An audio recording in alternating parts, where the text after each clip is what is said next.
Inconceivable! Welcome everybody to another Saturday Film Club, and Jay is back from his little bit poorly. So I first go to you, Jay. How you been after last week? I'm good. Everything's getting better health wise, feeling better. So ready to talk to Princess Bride. Yes, Sandy. We're so glad to have you back, Jay. I'm doing well as well. It's another beautiful weekend here on the East Coast of the United States. So not getting a lot done around the house, but happy to be here at Film Club. Yes. Now this is the Film Club's second time. First pick was Sandy's husband with the Wedding Crashers. The Wedding Crasher. And this is the first one as well for my girlfriend Jade, who took it off the wheel of The Princess Bride. So as she says, even everyone, let's get this film. A go. Now this is Jay's first time. Yes. This is literally Jay's first time. I'm guessing me and Sandy, this is the 100th time. I'm guessing this is classic. Yes. But this is our period, isn't it? This is literally our kind of late 80s, 89, 87, 89, is 87. it? 87. So this is late. I'm 7, so I must have seen this probably when I was 10. I'm guessing that kind of period. Yeah, I was older, but it was on TV rotation, like television rotation by the early 90s. So I was watching it on TV. Mm-hmm. Yeah, but this is in the movies. But this is my girlfriend. Now Jade didn't want to be here. She's a bit shy, and also I had to tell her you have to set it up and do the things. But she did leave a little reason why she picked it, and we got scores as well that we can read at the end. The reasons why she won't let me read it because of my dyslexia, just in case I mess it up. So she's entrusted Sandy. Fair enough, Jade. Fair enough. You see how thick these glasses are? Jade's met me. She knows how thick my glasses are. But I have the reasons why. This is Jade, by the way. I first watched The Princess Bride when I was around 8 years old, curled up on the sofa under a duvet because I was off school sick. Mom put it on, probably hoping I would nap, but instead I was hooked. Does it have the best acting? No. But does the acting go with a fantasy book being read to a grandson? Absolutely. What I love about this film is how it mixes adventure, humor, and romance for not only the younger audience, but for adults alike. Proof being the amount of iconic quotes that are still used after all this time. As you wish, inconceivable, and the famous sword fighter phrase we all know, to name a few. It is perfectly balanced between silly and sincere, fun sword fights, and over-the-top villains. What more could you want? Well done, Jade. That is awesome. That's it. Yes, The Princess Bride. Yes, it is our. Yeah, I'm guessing it's going to be our kind of our classic. But yeah, we'll get onto it. But you're going to have to tell me because you are the baseball fans. Because the movie starts off with a great console game. What is it? What was it called? And I'll start a poll. I don't remember this one specifically. Is that ColecoVision, Jay? It would have been one of the older ones, either NES or older. Could I have wasn't been the familiar with NES. this game. It was either NES or Coleco because in the Mhm. early 80s, I mean the early 80s, it was just Atari, and then Right. later it was Coleco. Oh, is this Atari baseball, Sorry, it's Highlander? an He does Atari. play with a joystick, I think, right? When he's sitting, so maybe Yeah. could be. Yeah, this is a little bit before my first console I ever touched was an NES, so this one was, I think, a little bit before me. I used to love these like really cheap. Yeah, beautiful I've games, played like, I've played many of these kind of cheap sports games, just not this one specifically. Mm. So there was that little bit of nostalgia of like, oh man, I forgot this is what they used to be like. Yeah. But then, yeah, so we go straight in, as Jay just said, an ill kid who is, I can't remember his name, but he's mostly from the Wonder Years, isn't he? Fred Savage. Yep. Fred Savage. That's it. Fred Savage. That's it. Yeah, who is, I'm guessing exactly that. He's off school and he's a little bit ill. And actually, when you're off school, I'm going to play my console. Why not, right? Like that. I love it because when you actually see the square TV, I was like, every 90s kid had a square TV. Oh yeah. Like, great. And it's like when you look at this film, you can't really tell when it's made for me, except for this, the little boy scenes. So he's got his Walter Payton jersey on. I was a Bears fan back then because we didn't have a football team for a while in Baltimore. The Colts ran Those away, Baltimore and Colts, yeah, they moved. and then we didn't get the Ravens until the late 90s. So we didn't have a team. So somehow I was a Bears fan because they were good. You always gravitate toward a good team. Oh, so this could be he could be in Baltimore. He could No, be. no, he's probably in Chicago because Yeah. no. But he's got he's got the Cheetos behind him. He's got there's like Sinex, like the little cold medicines and stuff behind him. I just think it's so cute. Yeah, well, his mum is like that. It's oh, we get that, and yeah, she's like, oh well, granddad's coming over, and oh, not granddad again. He always pulls my cheek, and he's like, maybe he won't do it this time. Maybe he won't do it. I like it. Just comes in, and then we get introduced, and you don't need to know. Like, it's Columbo. It's Columbo. Every time it's Columbo. I don't care. It's Columbo. And he's literally, I'm sure that is the jacket is the Columbo jacket near enough. He literally, this could be granddad, but your granddad just happens to be Columbo. Actually, just those mannerisms. Yeah. Yeah. He literally. So yeah. He's there and he gives him a gift, and the gift is the book that his dad read to him when he was ill. So he gives him the book of The Princess Bride. Now, Sandy, you're gonna know books. Is that I'm guessing that's the first edition book, actual book, is it? So no. And this is the cool thing about this film. And if anyone out there doesn't like this film, oh, Sandy, sorry, you just went already kind of. Is that just me, Jay, or was it Sandy? It sounded a little muffled for a second for me, Yeah. but I think it sounds normal again now. Yeah, go. Okay, sorry about that. Oh no, you're muffled. Oh no, it is a little muffled again. Hang on a second. I'm having a headphone problem here. Fair enough. Everybody, hold tight. We've got a technical issue. Is that better? I actually had the wire twisted around the wrong way. That's my fault. I'm choking yourself. Yeah, pretty much. So, for those who maybe don't like this film, maybe if I tell you this little part, maybe it'll make you change your mind, or those who might be a little confused. So the book, The Princess Bride, written by William Goldman, who wrote Butch Cassidy and the Sundance Kid and Marathon Man and a whole bunch of other amazing screenplays and books. The book is of a fake book.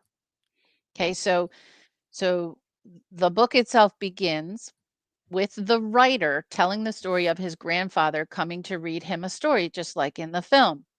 And he hands him the book, The Princess Bride by S. Morgenstern, the famous writer who doesn't exist. Okay, there is no S. Morgenstern.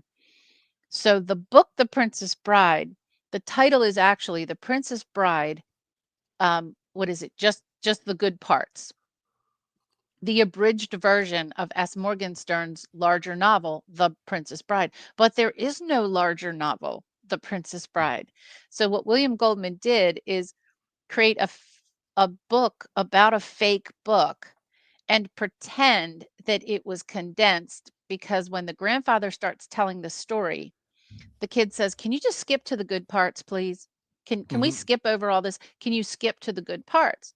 So the book that was published in 1973, people believed it was an abridged version of some old fairy tale written by some dude named Ah, S. Morgenstern, but there never was an S. Morgenstern. So that was kind of and that was kind of 1930 what? part of 37. 1973. Oh, 73, sorry. Got me up. So it was part of the trick to make it seem like this book was an abridged version.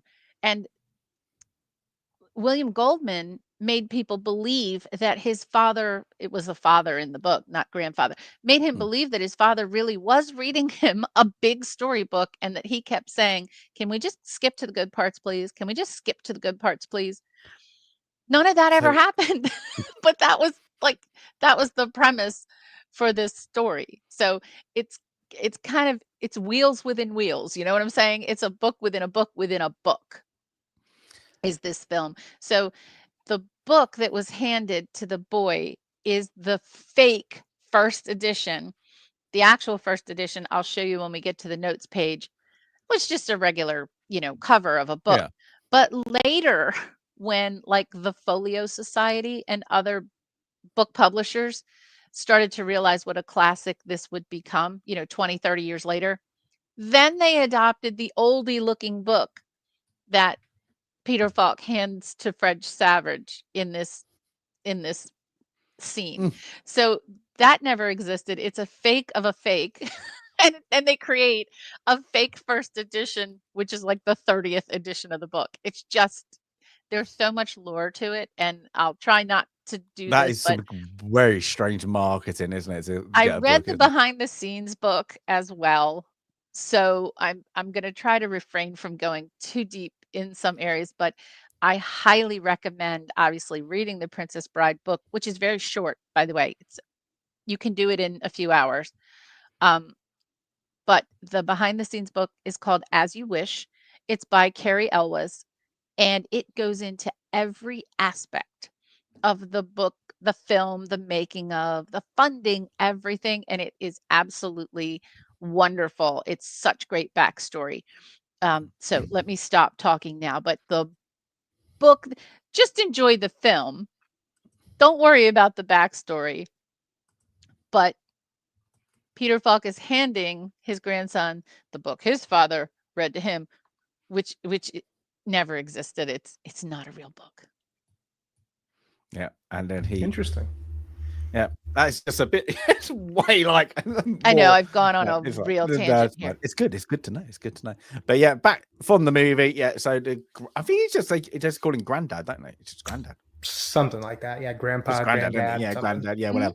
That's I don't think he actually knows. So he starts the tale of the reading of the Princess Bride. So we get the farm, and it quickly goes into, of course, we get the farm boy, as he is a farm hand, sorry, who is being kind of dictated to by Buttercup, who is very much ordering him around, and he has only one reply, and the reply is "as you wish," and it carries on for a while until she realizes that "as you wish" actually means "I love you." So yeah, she tricks him into like doing what's it a jug or something. I can't remember what it is, like Farm of the boy, thing.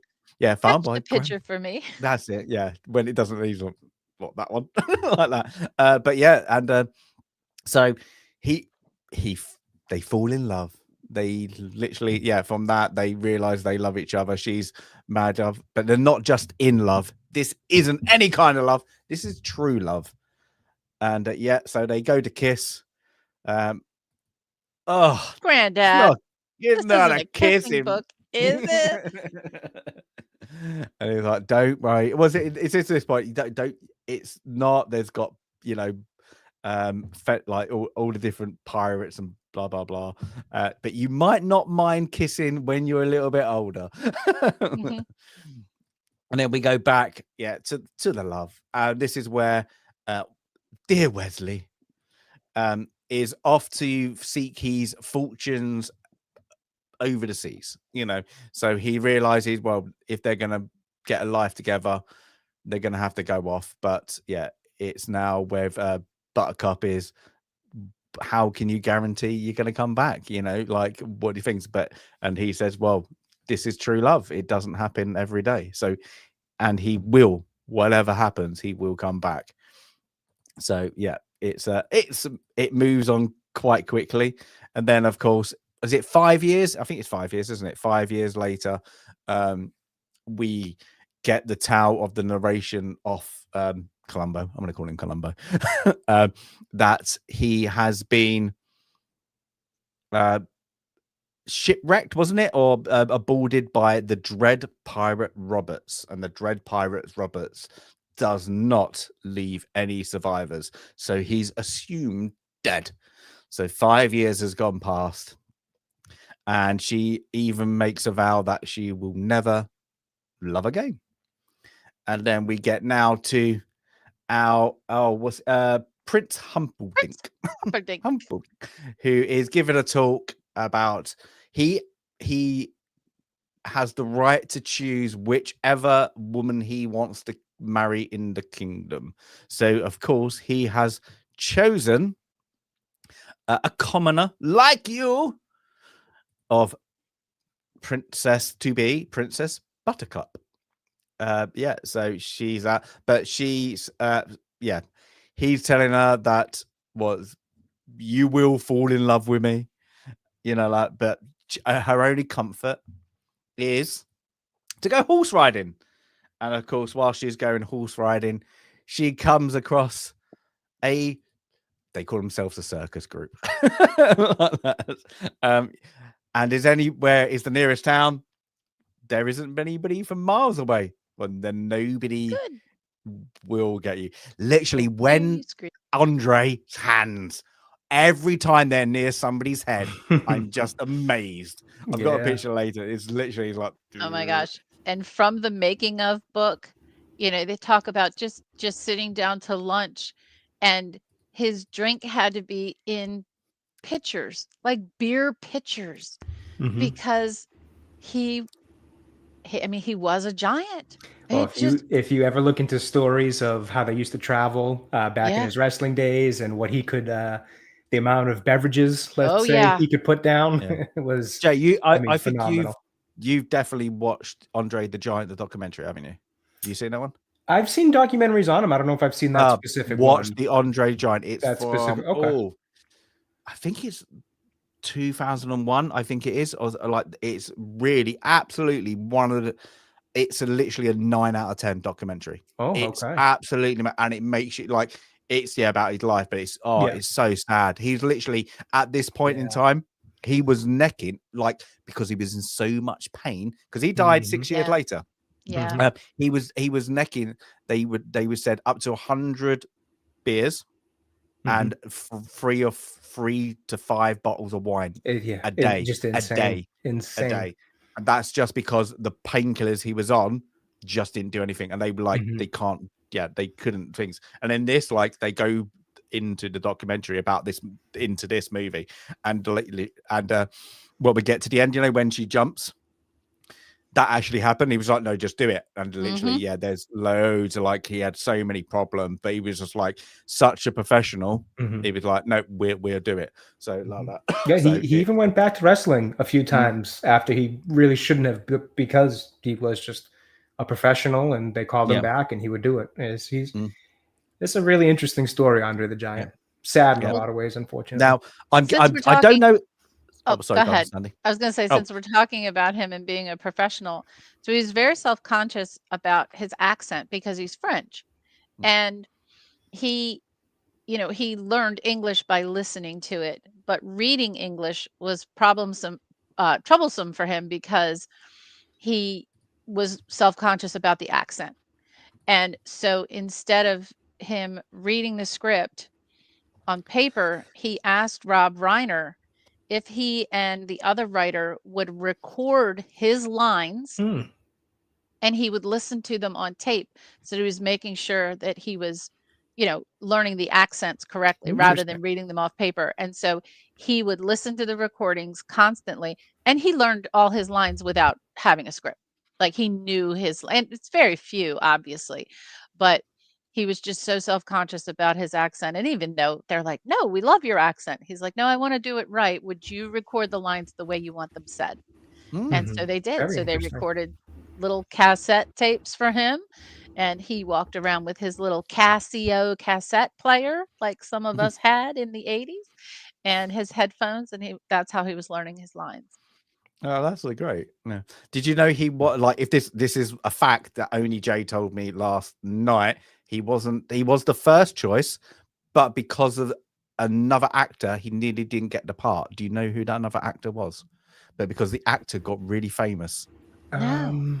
It was Arnie. Well, I was thinking, I'm like, somebody big, because there's the whole role is predicated on being a giant. Because of Conan. Yeah, he got too big for the thing, but he was going to get it, but then they couldn't afford him, so then they had to go back to the director's original pick, and it was so they got Both William Goldman and Rob Reiner were very clear, because the script had been looked at many times, because obviously you've got a writer like William Goldman, you're going to make this into a movie because he's just such a successful writer, and they couldn't quite figure out how to make this film.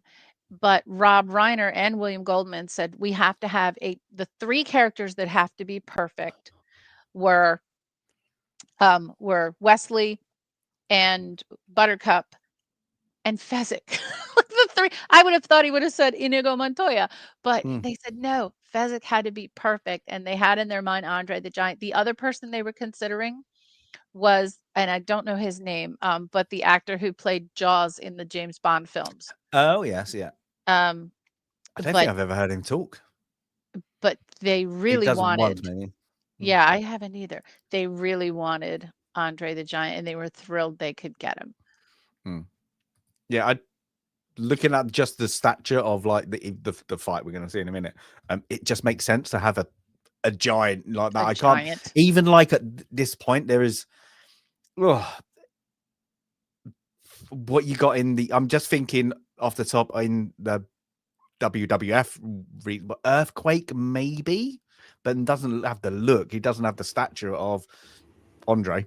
Nobody did. I mean, even when you used to see him versus Hulk Hogan, he made Hulk Hogan look small in comparison. I mean, there was nobody who had a stature like him. Cool, that's funny because then Hulk Hogan makes Sly Stallone look small. Well, right. So it's like when you start to put it in comparison, you're like, wow, crazy. Yeah. Oh, yeah. He was. Well, our facts is a fact. I don't know how actually tall was he. He's got to be over 7. Is he 7 or is he? I don't know for sure. I want to say like 7'1". No, 7'4". 7'2". Oh, 7'4". So a little bit taller. Okay. 7'4", and his shoe size was 23. 23. And he was I'm a size 540 11, pounds. so size 11. That's your size 12.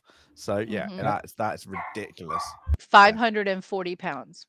500. Wow. Crazy. I mean, you can't even imagine. And I guess the only person I could like compare him to, but it would be ridiculous, would be Manute Bull, right? Who was the same height but skinny as a rail. Right. Yeah. There's even like the Big Show, who was another kind of big wrestler in the 90s, 2000s. Yeah. He was kind of the next version of an Andre the Giant. And even he, I don't think was quite as big. I'd have to look it up, but I want to say he was maybe closer to like 6'11". But I could be wrong. Let me actually. Even the Big Show is a bit smaller. And I'm guessing there's not many people like that. And I'm guessing if sorry, he did crack 7 feet. He was 7 feet, and his build weight was 383. So 4 inches shorter and about 200 pounds less. So yeah. And I'm guessing because he had whatever, I can't remember that they say for a document, but there was actually a genetic term for it, like medical term. But I'm guessing if he could actually stand up straight, because his back was actually like curved and burnt and all that. Oh gosh, he might have been taller. He might have been taller, but it was just that, the it's not gigantism, but it's like kind of whatever. I can't remember what it was, but yeah, that's goes to show you how impressive it was that Hulk Hogan was able to body slam him. Why it was such a big, memorable thing in wrestling history. Because great, I love that. It's crazy. It's crazy. Yeah, I do. Oh my sorry, gosh, Manute Bull is I'm 2 inches taller. That's amazing. Who is? Manute Bull is 2 Yeah, inches. he was incredibly tall, but slim. Well, I mean, really slim for his size. I'm sure Super he slim. was. I'm sure he had a few pounds, but the way it showed on his body, he looked slim. Now, if anybody does want to see that fight, WWE web YouTube, and I'm going to plug it. I love it at the moment. They're doing That's the crazy. old. Yeah, you can see they're the doing full all the old matches back in the. stuff. It's brilliant. They've They're even got a sitting there WCW channel since they own Oh, all the have rights they? to that, Oh, so they great. run the. I like WCW watching the stuff. old Royal Rumbles from the 90s. It's fun. They're It is fun. They are fun. Anyway, before we get into a wrestling mode, I was a Roddy fan. Does that count? Yeah, Roddy fair enough. Piper.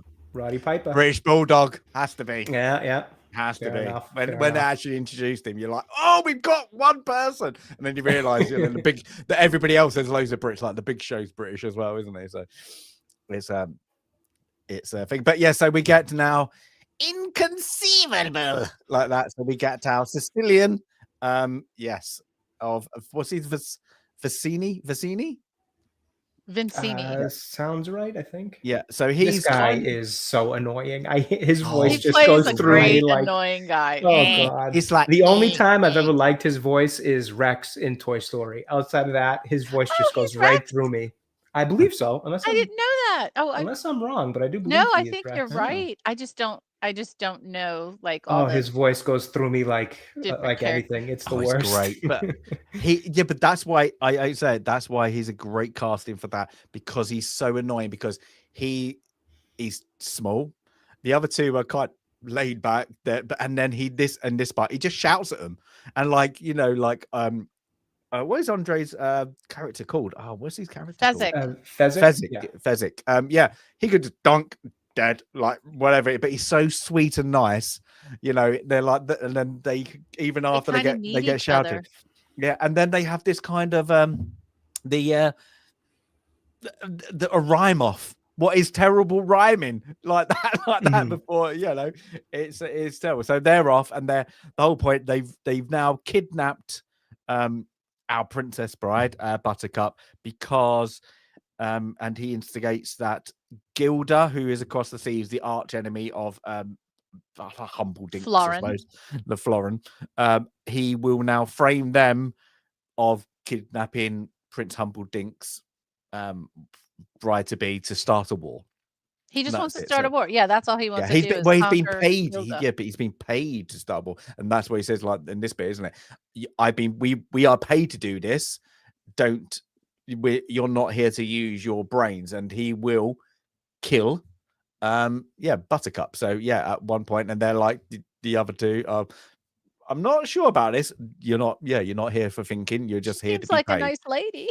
Yeah. But so we get that. She wakes up, and they're just having a little conversation. She's my Humpledink will find me and rescue me, and it'll put your heads in a noose for this, and it kind of back and forth a little bit. Whilst then we get our Spaniard is why do you keep looking behind you? Yeah, why do you? And he's like, you sure nobody followed us? Nobody would know. Out of interest. Why? Because there's somebody behind us. So so in the distance we see a little ship, and but whilst that is happening, they kind of turn their attention to the ship.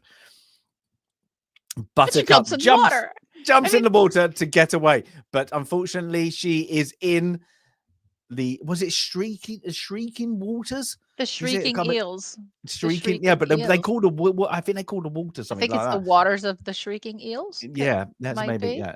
But this is for me, this is the first super silly moment. Even the way she jumps in the water is just silly. It's like, oh, this is a silly movie. And they balance the silly so well with the story. It doesn't go overboard. Haha. It doesn't go overboard with the stupid silly stuff. But her just jumping in the water, that to me was just like silly. That makes me laugh every time. Well, it's funny that you mentioned that, because I will say, as somebody who has never seen this movie before in my life, I was surprised at how much it was a bit of kind of like a spoof of fantasy and romance stuff. I didn't realize it was as much of a comedy as it intends to be. I thought it was a bit more serious. So I was definitely a bit surprised by that. It's like a 3-layer of silly and spoofy and parody, and you kind of get that with Rob Reiner. Had just before this one, he had just directed This Is Spinal Tap, and that's why William Goldman allowed him. Is that why Christopher Guest is in it? Christopher Guest is in there. That makes sense. Yep. Well, and he did Harry Met Sally too, right? Because you got Billy Crystal as the miracle guy. So he works with a lot of, I guess, the same actors. He did, but it's, William Goldman had not really, again, like others had tried to make it and pitched it, and it really didn't go over. And what Rob Reiner intended to do, and they had just seen him do This Is Spinal Tap with that multi-layer of sarcasm and parody, and not taking itself so seriously, but ultimately coming across as very genuine. Like, you start to feel for those characters, even though they are, they're mock-ups of, a famous rock group, and they're meant to be silly, and it's meant to be a parody, but you actually start to feel for them. And there are those moments of real, oh my gosh, they really are aging and they really are past it. And that's why they gave it to him, because he could blend the silly and the serious and tell a good story, but weave in the laughs. And that's why they gave it to him for those little moments, just these little moments of silly. It doesn't go too far, I don't think. But I like this. And jumping in the sea of screaming eels, or whatever it's called, is like, that's just silly. That's just absolutely silly. But yeah, from that, I do like their where you gonna go. So yeah, it's you can hear them when the shrieks get louder. You're gonna go. Now I'm gonna say this, and I don't care. You get the practical effects. I don't like, even now, because of the style of the movie, even when you get the giant rodents of oversized size, or whatever they're called, I can take it. Unusual size. At least they're doing practical, because it would, like, it's cheaper. It's better than CGI, 100%. It looks like it's a 90s, B movie, and I don't. But I do it in a way how it's filmed is that you don't really care. It doesn't have to be serious, but so yeah. But then now this is what I do like about this movie, because at this point, as she's the eel is streaking towards her, boom, you go back and you forget for that whatever 20 minutes or whatever the opening sequence. Oh, you forget it's Granddad reading a book, and they go back. I do like every time that, and he has to reassure, it sounds like, oh, he's clenching on after he's like, after it's just a kissing book.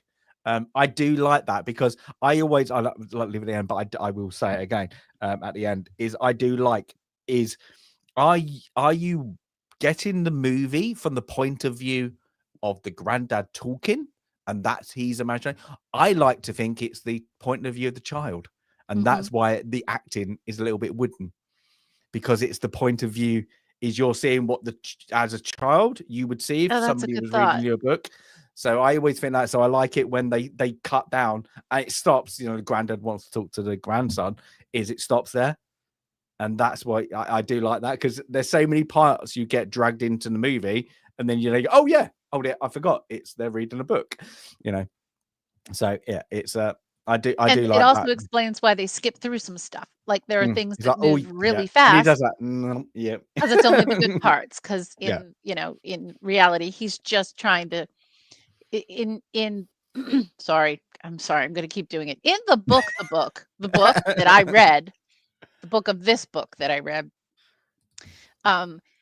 it's clear that the child is very ill. Like, not like this. Not sitting up and just hanging out. The child is very ill in the book, pneumonia. And so there's a little more of a sense that the grandfather is just trying to kind of spend time with him, occupy his time, make him, feel a little better and he's in a really bad state in the book. And so when the child starts to lose interest is when he skips, let me skip to the good parts. Let me skip to the good parts. And then of course, by the end, the child is riveted to the story, but it's not like cutesy Fred Savage here. It's supposed to be a child who's, possibly, critically ill. But I do like your idea of like, whose perspective is it? And I don't think I've thought about that. Yeah, I always thought that it's like, yeah, it's one of the two. But I always like the idea. It's just because it's a bit, the acting isn't there, and how they're kind of a bit, like Jay said, they're a bit wooden. That would be your mindset from a kid's point of view. So I like to think it's from the kid's point of view. You'll imagine like it's the because you hear the narration of the grandfather. So I think it's like your creativity of your mind when you read a book or when you get a book read to you. It's literally how your brain like that. And I always like that. So that's just how I always imagine the movie. But yeah, from that we go back, and of course, she gets rescued, literally lifted up one-handed out of the waters, whilst it's still the mystery boat is still in pursuit until they get to some kind of cliffs. The cliffs of insanity. Of course they are. The cliffs of insanity. How awesome is that? Great. Okay, so of all the places in the book, in the film, the book, etc., like that's my favorite title of a place. The Pit of Despair. Oh, so what? The Cliffs of Insanity.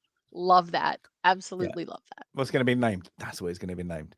Yeah. So they climb because the only person can climb it is Fezzik. And he's on, and they believe the other ship will have to go around to another port because nobody else can climb it. Unfortunately, they're wrong, because the masked man that we now see, the man in black, can actually climb. So Fezzik gets up, and of course, it's now a race to cut the rope. They get the rope cut. But yes, our man is. Are you still there? He's still there. Inconceivable. And we believe now he doesn't understand what that word really means. I think you're using that word wrong. But yeah, so the idea is now our Spaniard, because he's the sword fighter, will stay behind for a duel, and the other three will go away. I like this. I do like this bit is when, hello, are you gonna be long? Well, I've got things to do. And I like it. It's like, well, I can't trust you. Like, who are you? And he's like, well, it's bad because if I help you, I'm gonna kill you when you're up here anyway. And it's like that. But then, yeah, it's how can I prove things? And he puts these the word on the grave of it, or his soul of his father. So he throws down the rope, and then they have a little talk. Let's say that. And just out of interest, do you have 6 fingers? Now, this was the question, Sandy. Who's the man with 6 fingers? Count Rugen, played by Christopher Guest. Yes. So 80% was right, and I think the other ones who like Duke Thomas Wiggle Thumbs was the thing. But everybody, 80%. Well done. I ran the poll. Well done, people. You know that. So in the film, this is where you get the backstory about Inigo.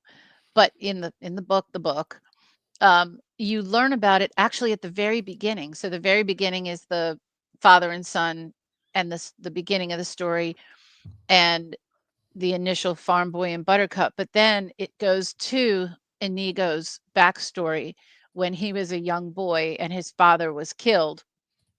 And it was also around the time that Prince Humperdinck was much younger, and he was traveling across the land to find his potential bride. He had already met Buttercup while the farm boy was still there. Humperdinck had met her and then gone off and planned to marry her. And then Inigo's father was the best sword maker in the land, and the count had had 6 fingers, and so needed the best sword maker in the land to make him a 6-fingered sword. And it took him a year to make it, and he made a perfect sword, and a fair price was 500 of whatever, and he only offered 10, gold pieces or 1/10, silver pieces. And Domingo, Inigo's father, said, "No, I'll keep the sword then. I'm not degrading my art." And it was all about the art to him. And that fast, the count just turned and killed his father with a dagger. Inigo grabbed the sword and went after the count. He was only 10 years old. Grabbed the sword, went after the count, and the count, summarily just knocked him to the ground, and then left him the 2 scars to remember him by. And ever since then, Inigo traveled the world, unfortunately, became an alcoholic, as you do back then. Kind of lost his way quite a bit until he came, into the service of Vicenzi. Now I'm going to say Vicenzi. Vicenzi. I always say it wrong. Now I'm going to say it wrong. Came into his service and basically is his hitman. Vizzini. Vizzini. And he's his hitman. But had, in this short scene, tells Wesley a little bit about his back, just a little bit about his back. I like this bit because you get he asks the question, he lets him take the stones out of his book. But this is the bit I like, this because this is a bit, it literally goes, I'm going to go serious just a moment, just to give the thing. I like this because it makes Wesley understand a little bit about the character. I think it's quite a good bit, because he goes, where everything's been a bit wishy-washy, a bit slapshit, a bit silly. This is where it goes, oh, I'm gonna just go serious just for a moment, so you understand that. And it's just a I suppose you want to call it an arc just for later, so when that happens, you're like, go on. Well, there are 3 love stories in this film. There's the obvious Wesley and Buttercup. There's Inigo's love for his father. And then it's kind of downplayed in the film, but a little more important in the book, but the friendship between Inigo and Fezzik. And so you've got, romantic love, you've got father and son love, and you've got friend love in this film. And now, can I just say, chat, can we take a score so far? Is when Sandy says the book. Sorry. I think this might be a record so far. in the book. It's I don't know. The Godfather was heavy duty. There was. That's it. But yeah, they politely, are you ready? Yes, I'm ready. Like that. After he's let him have his little break, and I find this so amusing because it's a great fight scene. It's a great choreography, and they must have taken ages to do it. But I like their dialogue between each other.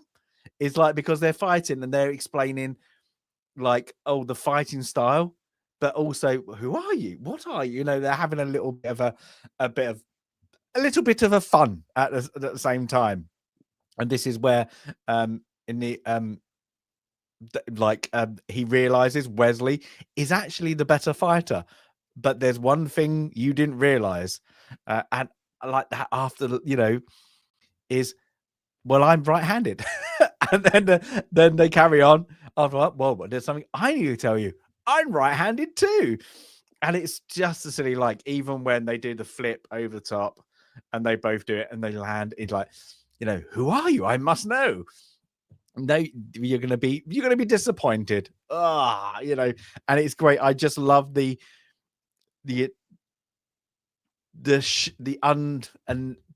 unshame of their their skills. They're like, oh, don't worry about me. Worry about what you're doing. I just think it's very polite. yes, It's very it is. polite. It is a very gentleman duel. Let's say that. But we carries on. Now we're going right-handed all the way, and they're still, talking, like having a little of having a verbal duel, but in a very gentlemanly manner, I suppose you want to call it. But yeah, so they carry on until finally Wesley disarms, and he's understated his acting this little bit because he's distraught that, from what he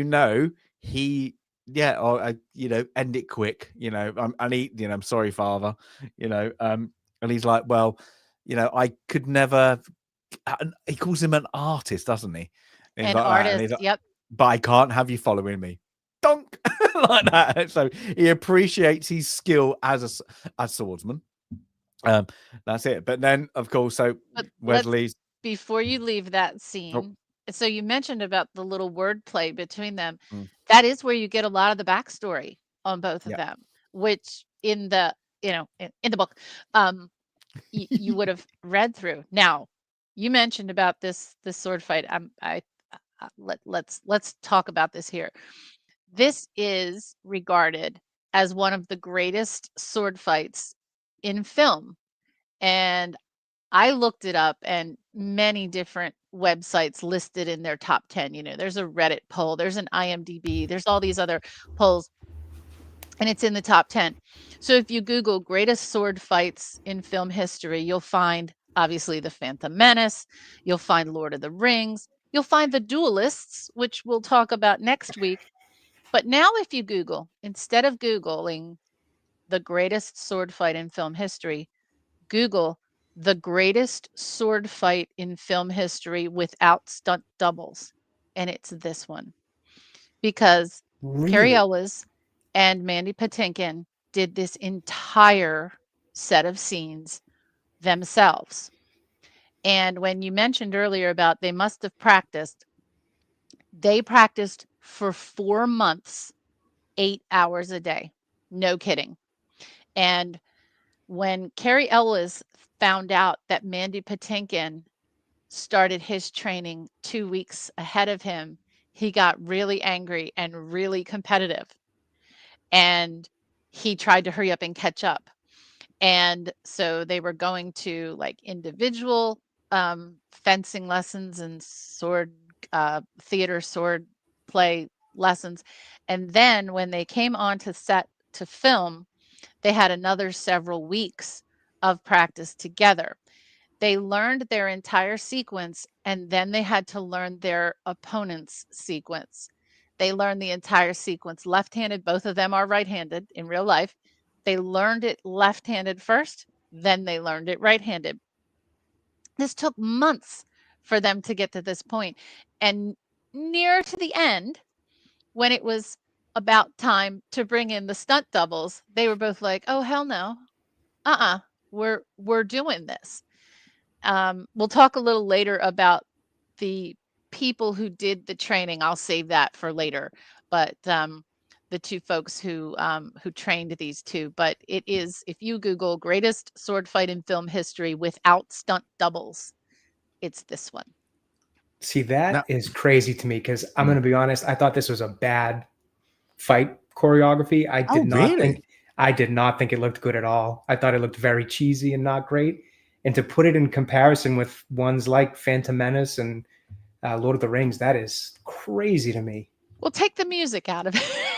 I think some of that is music, but it's meant to look silly. It's meant to look a little silly, but when you just look at how they're doing their moves, it's pretty intense. I respect your opinion, Jay. I'll wait for Highlander to comment. Yeah, this is just the beginning of me being unpopular this week. So don't worry, there's more to come. Now I'm going to ask: is that actually? I didn't get. Is that right, Sandy? Is he the Grand Nagus? Now the face kind of goes with it. I don't know. I don't know look what up. what Oh, that Star character Trek. is. Star Oh, Trek. okay. Okay. Voyager. I don't know. I'm gonna have to look it up. Is that right, chat? Is A Is Bright? Is A Bright? It would make sense. I'm like, it could be. It could be the Grand Nagus. But yeah, so Wesley's off. He's following now the other two, trying to rescue Buttercup. And of course, this is the thing: is he's now sends to destroy is get a rock when he comes around the corner, throw him in his head. And he's like, but that, and I love this because he goes, but that's not me. That's not polite. Like that. So yeah, so he runs around, throws a rock, and now this is where he wants to get in. Gentlemanly conduct is how it should be. Is no weapons, no whatever. And I like this guy. So you want me to put down my sword? And I love it with this bit. I could kill you right now, like if you don't want to. So his options aren't very much. It's like, I could just throw this massive rock at your head. That's it, and kill him. But they get. I do like this bit. And again, it's a silliness and a little bit of humor. Is he's smashing him? He's like that, and he's like, "You're not even trying." Well, I didn't want to kind of make you think that you weren't doing anything. I just wanted, I like that bit. It's like, and it's kind of a very, I suppose with wrestling, is it? You always get that one's going to lose, but they've got to try. And this is it. He bounces off him. He's trying his hardest.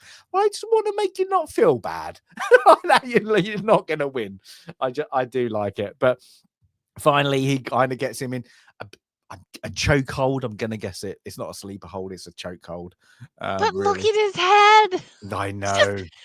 Look, those are He's- two real life-size adult humans. It looks like he's got a 3-year-old wrapped around his neck. That's it. So yeah, it is literally. Yeah, it's. He's literally his body. He's somebody's torso is his head. Like that. So it's actually, but yeah, he chokes him out anyway, and he's I like it because he just leaves him because he's honorable. He's kind of honorable, but he gets into things. But he's off now to chase over Buttercup. But who we got in pursuit this time is Prince Humperdinck, and he's kind of a good tracker, really. He realizes there was a duel going on, which direction they went. So he's showed his skill as a tracker, at least, or a good hunter. Things, but I hate to say it, I always just remind him from Fright Night. Every time I see this, I didn't know who he was until that's a good Halloween. I looked up other films, and the one of my favorite films, and it's on the wheel, is Dog Day Afternoon, and I didn't realize he was Leon from Dog Day Afternoon. And if you haven't seen it, you need to know who Leon is, but I had no idea that was Chris. It's because he's got more hair. Hair. It's the hair. He's got more hair.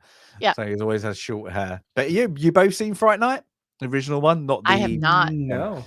It's a good vampire movie. It's if you want a good little 80s scary, little bit of cheesy, Fright Night. I always say there was a remake in like Colin Farrell did a one, and he's in it. Like that. Yeah, but I just saw Highlander say that. I did not recognize the voice at all, and I actually really liked Nightmare Before Christmas. I did not recognize. I never the voice. look at voices. I need to learn to look at voices. Yeah. I really do. But yeah, so we get that. So he's off, but now we get a duel of wits. He might have beaten my Spaniard and the strength and the skill, but now we have a duel of wits. So why would you ever let the person who's doing it is the person you want to kill is what was it called? Neurothene or something? Is iocane. I forget. Iocane powder from Australia, because Australians are all made of Criminals. criminals. They're all criminals. They're all criminals. Sorry, anybody is Australian. It's not untrue. I have to say that the Ashes is about to start, so we have to do that. But yeah, so the play is the Men in Black, the Man in Black, not the Men in Black, the Man in Black, is going to put the poison in one of these goblets, and it is now find out why, and he comes out with his reasoning. It's a bit of a silly reasoning. If you put it there, then I put it there, then I would know that. But then he overthinks it. Anyway, he overthinks the option. And then at the last moment, what's that? What's that? So, yeah. So they both drink out of the cups after he shifts it around. And never never try and outwit a Sicilian when death is in something. I can't remember. Was it death? When death is in play or death is on the line or something like that. Yeah. So he's killed him, and the reason is because he put it in both cups. He put it in both goblets, and he's immune to iocane powder. So yeah, he's been taking small bits just in case. Yeah. Highlanders capping typing in all caps. Now we're in trouble. Now. Jay, you're in trouble.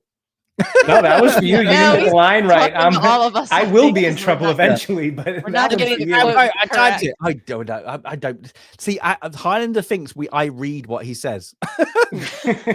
You're wrong 90% of 10% of the time. Don't think of that. He's getting the quotes right. We're getting it all wrong. We're sorry, Highlander.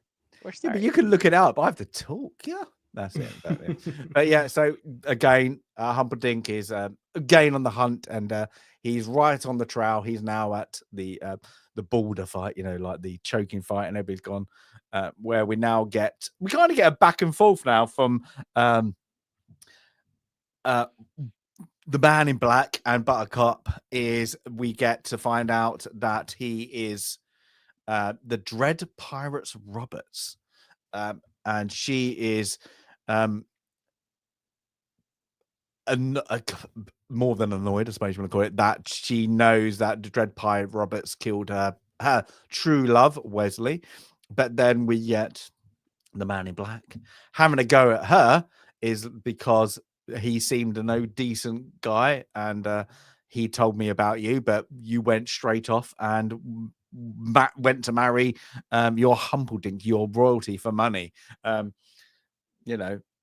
So it's a bit of a little bit of a mean back and forth we get, but whilst they're still on the run. He says, and you didn't love him, and she says, Yeah. don't speak to me of that. I died that day when I found out he died, and that's when he knew that she still loved him. He was testing her. Yeah, I don't like that part. I don't like that he tested her, but But but he said, I will be back. I will be back, didn't Arnie?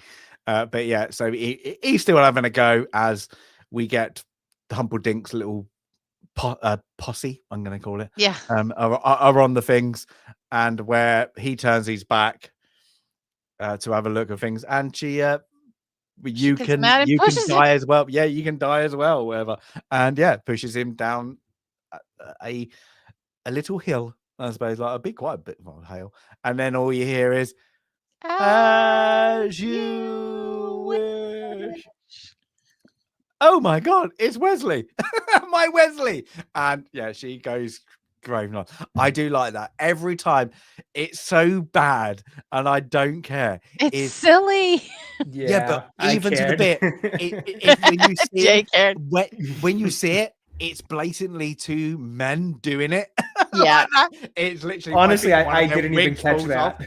I honestly didn't even catch that because I was just like, "What the hell is happening right now?" Yeah, one of them, it's Wesley. He's literally an old man. He's got a grey beard, and his wig falls off halfway, like down. That's funny. I'll have to rewatch that scene just to see it. You're like, funny. Oh, that is terrible. They just was like, yeah, was that dangerous? And I'm guessing they were like, that hurt. Let's not do that again. Yeah, we got what we want. Don't worry. It's but as I said, I think they got to a point in this movie. I think, like how bad the trailer is. the trailer is awful, and I just think they just was like, we don't have it. So I'm guessing when they did this, we're like, yeah, we have to hurry up. We're on to the next scene. We're up to the next scene. We're coming up to budget. Rob Reiner but- even comments on that in the behind the scenes book in his part. He comments on the fact that the trailer was so lousy, so they recognized it at the time. No. Yeah, but we get, they must have seen us coming. They've only got, they're down there, but they've only got one place to go, as they're reunited for the first time. Then they've got to hurry into the what's the forest called? I said this last. I always forget. The fire swamp. The fire swamp, isn't it? That's it. But of course we get that, and they're about to kiss for things. Granddad stops. And again, you forget. I love that. It's this is the kissing part. We'll stop. I don't mind the kissing part because now the kid is engrossed into He's into this, it. yeah, he's into this this great novel of things. So he goes, no, I don't mind it. Carry on, just carry on. So now they're off to the fire swamp, and again, it's an 80s. You get this. It's in everyone. If it's legends, was it Never Ending Story? It's a woods. This is the woods. They all have it. This one has, what are they? The fire bursting. You got to remember it goes tick tick, then you can hear it. But I get that, and but now, whilst they're walking around, and until this bit, that he's kind of telling him his journey of how he become the Dread Pirate Roberts, and the Dread Pirate Roberts wasn't the original Dread Pirate Roberts. I can't remember all their names. Chat, well, definitely Highlander will tell me all the names of the Dread Pirate Roberts. I'm pretty sure he knows the Dread Pirate Roberts lineage. One was Cumberbund or Cumberbatch, and one was this one, and one was that one, and it's inherited. They retire. They retire. Get the money. They give on. I like it because you're like, that would make sense if actually a pirate did that. Mm-hmm. Yeah, it's like, no, I've got my money. I haven't got my syphilis, so I'm retiring. Keep the right lore. now. Yeah, keep everyone scared of you, and go on with the tale. And it's what is it? Highlander. Go on, give it to me. It's gonna he's gonna think it's good night, Wesley. I'll kill something. I'll kill you in the morning, isn't it? Good night, Wesley. I'll kill you in the morning. And like Highlander definitely is going to get the full quote. It's going to I can't remember, but that's what he said, and then that's how he after a while he realized the things that he hands over the name, because it's not the man, it's the name. And the Dread Pirate Wesley, isn't that scary? Isn't that scary? But I like this. So we get the quicksand, and the first thought of him, she goes into it. Boom. He jumps in, gets out. We see our first of our rodent. That's there. Now, I think, when we talk about the quotes that kind of, have lived on forever, I swear, if any of you in chat play Elden Ring, and you know that in certain places where the rats are, when you get to the places where you get the madness, I think the rats in Elden Ring were, because they're patchy and they look like this. So I think they are the rodents. They do look a lot like this, actually. The rodents of unusual size, a la Elden Ring. I do think there's an homage there. Now this scene here, the quicksand or whatever, they both agree that was the worst and the scariest of the stunts that they did themselves. They did not. I mean, if you can imagine being buried in sand, you do not want to have that happen. They did not like filming this scene. That was probably a really harrowing scene to be buried and then pulled out, I thought it would have just been a fake. Nope. Just not full sand. So he just actually just dug in full sand. They were buried and then yanked out. Yeah. I'd pass on that. No thanks. Yeah. Highlander says he wasn't supposed to go in head first. Yeah, I don't know, but I know in the book they just mentioned about all the the things that they hated doing themselves. There were things they wanted to do themselves. They didn't like this scene. And then, I mean, just at the very beginning of costume, when Cary Elwes had to have a full plaster done of his face, of his skull, literally just to fit the mask, to make the mask fit perfectly, because they didn't want it ever to be baggy or hanging. They wanted it just perfectly on his head. They had to make a full cast of his face. And he didn't like that. I wouldn't either. They ask you, are you claustrophobic? And it took an hour for that, and you're just breathing through a little tube, and he did not like that, and he did not like the quicksand scene. But the guy who, because the rodent is a person of smaller size, it's less polite in how the police did it. This scene got delayed is because the the actor who was the stunt double went out drinking, got pulled over by the police. No. And for drink driving, got away for the drink driving, but they arrested him because they thought he was still drunk, because they said, why are you in the county or wherever it was? It was because I'm going to be a stunt double tomorrow for a movie where I'm going to play a rodent, and they believed he was drunk, but it still passed the ridiculous test. Story. Ridiculous story. You're going to go in the cells tonight. Don't care. We might not be able to do it, but you're going in the cells. Like that. I was like, that's actually quite good. That Jay told me that yesterday. I was like, that is a funny one. Like, why are you late? Got arrested because they didn't believe I was going to be a bloody human-sized rodent. But yeah, he comes up with the rodent thing, so he gets quite mauled, let's say that, but so he empowers it. But whilst they then escape and they think everything's over, Humperdinck has caught up on horseback, and this is where kind of the ultimatum kind of bit, that she rescues him because he is the Dread Pirate Robert. So kill him. She pleads for his life, that she will marry him. So if you spare him, spare his life and take him back to his ship. And of course, with the Count, don't play words with me. We're gentlemen. Like, he's like, we'll go back. But then, whilst he's this little indication, he's hold it. What you got? And of course, as we know, six fingers. And what are you looking at? You have 6 fingers. A man has been looking for you. Gonk! And knocks him out. Then we get him back to the pit of despair. Now, I'm guessing you don't know who this actor is. I saw the name Mel Smith, but I don't know who that is. Yeah, Mel Smith is it was Smith and Jones from the 90s. It was a comedy sketch. They comedy duo. Mel Smith he died less than 10 years ago. But yeah, Reef Jones. Smith and Jones. It used to be a comedy act. Like the two Ronnies.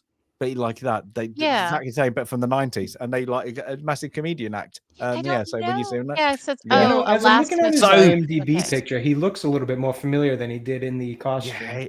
Yeah, he's such a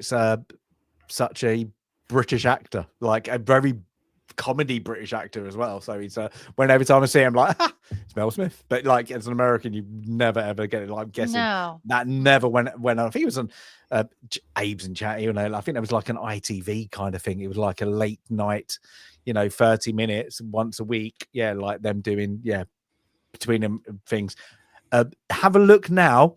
There's a lot of it that isn't PC. Let's say like that. It's like, even if you go, I don't like that woke crap, there is stuff in there you're like, that's just a bit beyond. That is a bit beyond. There's a bit when they're kidnapping kids, and it's a bit weird even from that time. It's funny because you get the humor about them, but even then you're like, how did that get signed off? But it's a sketch show. It's funny. But yeah, if you want to go, that's a bit British weird humor, just gone a bit weird. There's always weird British humor. We love that.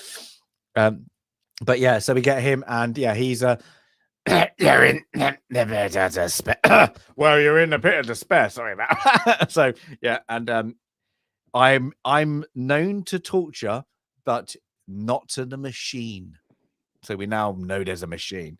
But we get back to the palace where Buttercup's there. She's a bit peed off that he announces to the Countess because my father is ill. And then we get jumped straight into the announcement of my bride, the Queen Buttercup. So the king's died overnight. And yes, Humperdinck's married Buttercup. But wait, I think you're reading it wrong. Grandpa, you can't have Humperdinck win. What's going on? I do again. I do like these little cut bits. Do you want me to read? Do you want me to carry on? Like that, it's stop interrupting. You'll find out why. So we get back then to the things where she gets introduced, and she's walking down as Queen Buttercup, where we get a hag. I'm guessing you're gonna call it. How could you do this? You had true love. And and everybody then starts booing along, and then bang, nope, it's all a dream. Don't worry, people. She wakes up from her dream, and then of course we get back is she's now wants him. Is this part where she actually She tells I him, want my Wesley. I don't I love love you. Wesley. I don't not love gonna you. And he says, of course I want you to be happy. Of course I want you to be happy. We'll call off the wedding. But it's my thought. I will go, and if he comes back, and he does love you, he'll come back. I will send my 3 fastest or 4 fastest ships. We'll write Because 4 letters and we'll send them to each direction, Mhm. and we'll see what he says. And if he comes back, that's fine. But if he doesn't come back, well, you need somewhere to go and you need something to do. And so you need to be my wife. So we'll see. And she believes him for some odd reason. She believes him. But from that, then we get back to the torture where Count and his secret little hidden portal in a tree is now going to start the torture sequence, where the machine, don't care, it will take one life away from you. So somehow, don't need to know mechanics. It's it drains a life, and I like it because he does it, and he's like, "Tell me how you feel." Interesting. Like he's Just doing that a little- scientific experiment. Yeah. It's like, well, it's quite, yes, I have. And he's just like, "Can you just tell me how you feel?" He just sobbers away. That's it. But now we get our guard keeper. I don't know what you call this guy with the things like the who is now That guy is still alive. And he Oh. looks familiar to me too. I have to go see what he's been in. I swear he looks very familiar. His name is, in the film, it's Yellen. He is Malcolm Story. Does he sound familiar to you? Not so me. I don't. He's got that kind of thing. He could have been like in Robin Hood. He could be in any of this kind of thing. Yeah, He's got he's that been kind in of look. the Gathering Storm. Mm. No, I don't see anything. Just a lot of television shows. Okay. He looked very familiar to me. Then he gets told the plot of, Gilda's after us. We've got to double the guard. The wedding's got to go ahead and all that. And yes, I believe you.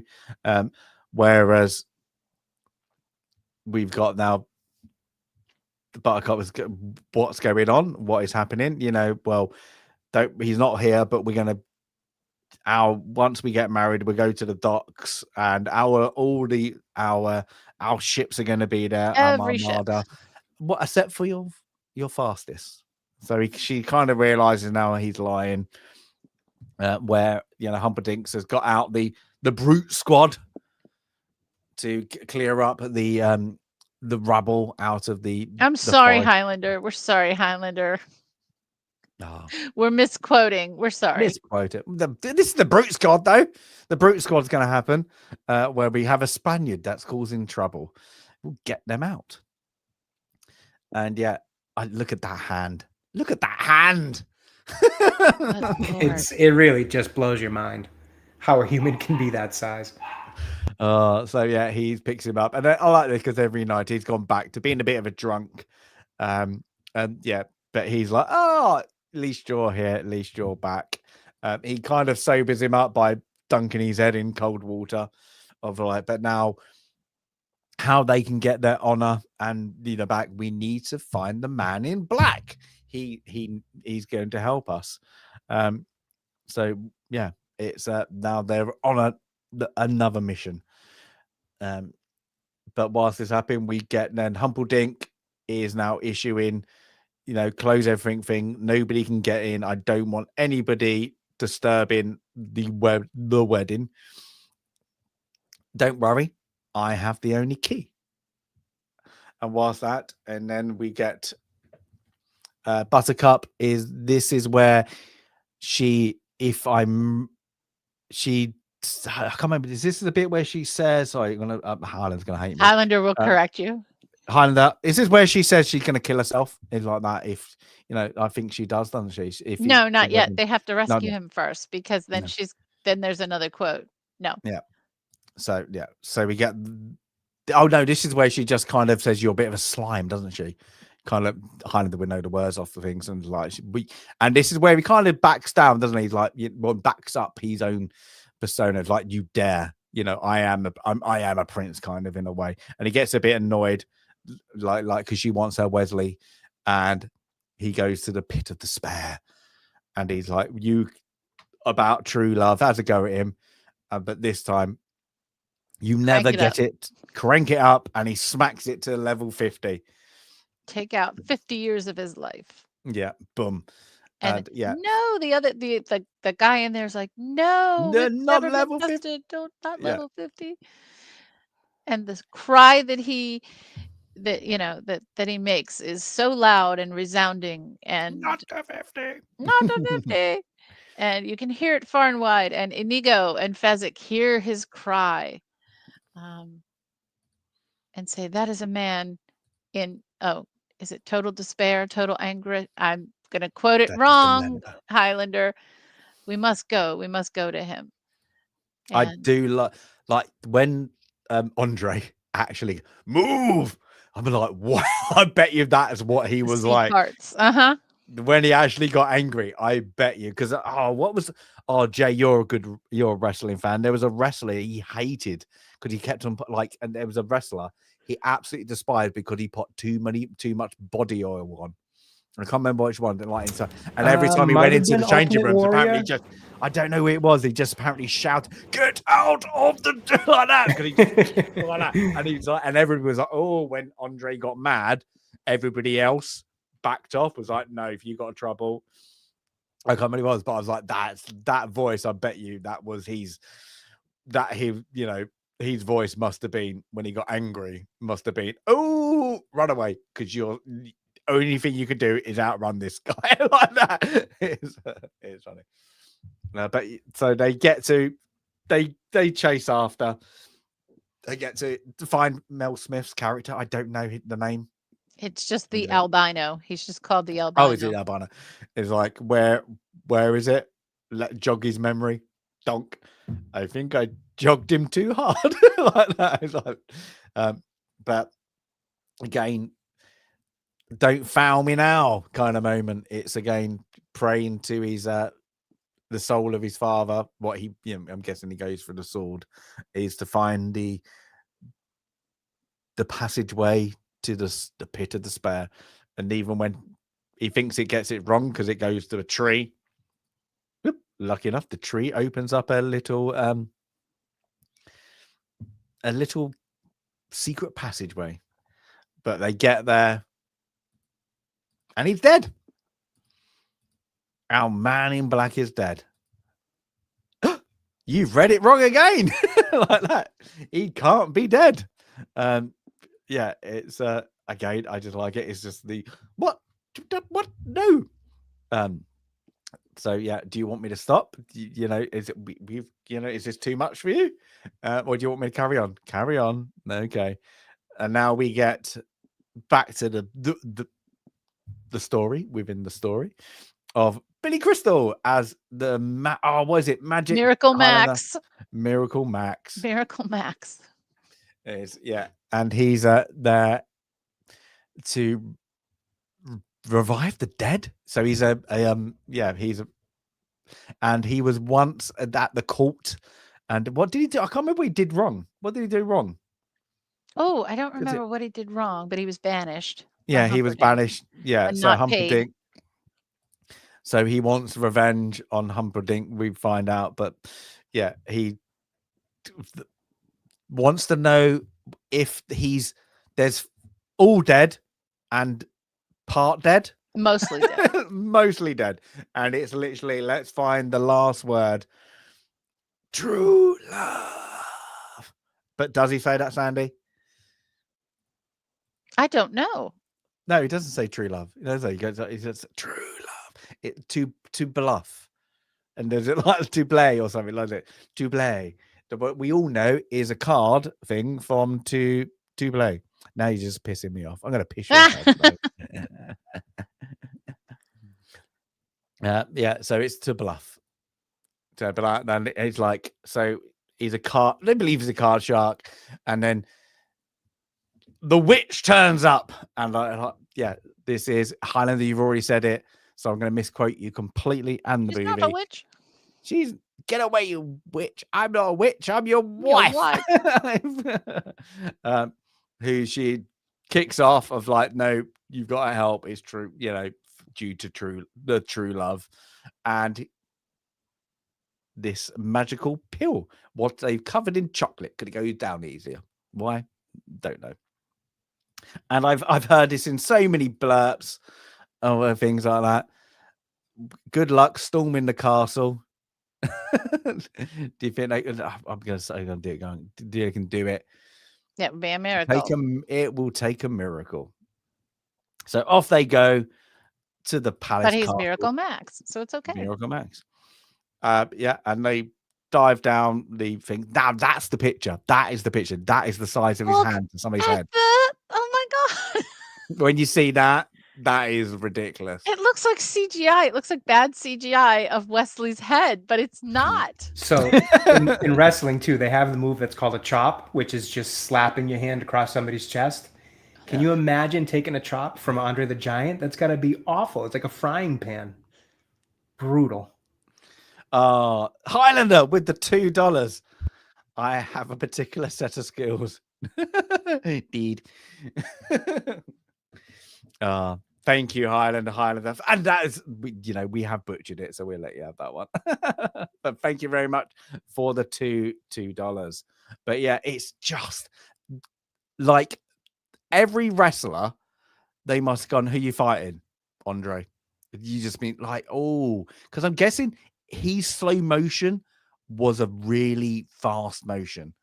Like it felt like, like a ton was being hit on you. It must have hurt. But yeah, like that's the picture. I was like, just the size of that guy's, like just his wrist is the same width as near enough his head. It's insane. That's it. But they've given the pill, and it's how long does it take to work? Miracle Max is Miracle Max kind of thing. He didn't say, but he's Miracle Max. But we get, what do you want? Kind of wakes up in a bit of shock, but he wakes up only, and he's fully He can only move his head. He can't move anything. Well, he's not even out. He just flops it, doesn't he? Yeah. Kind of flops it around. And they come up with the plan. Well, not a plan. It's they need to storm the castle and get in the past all this lot. And even with 2 weeks, I would struggle to come up with a plan. But we need a wheelbarrow and what was the cloak? The cloak of what was the cloak? Is it cloak? Gonna And he need said, I got it Highlander for that. Yeah, we got it off the cloak. Miracle Max let me have it. It fit so well. So yeah, lucky enough they kind of got near enough the items they need. whilst we're getting back, and yes, Buttercup and Humperdinck are getting ready for their marriage. And I will say that correctly very soon, Highlander, because I've been saying marriage completely wrong.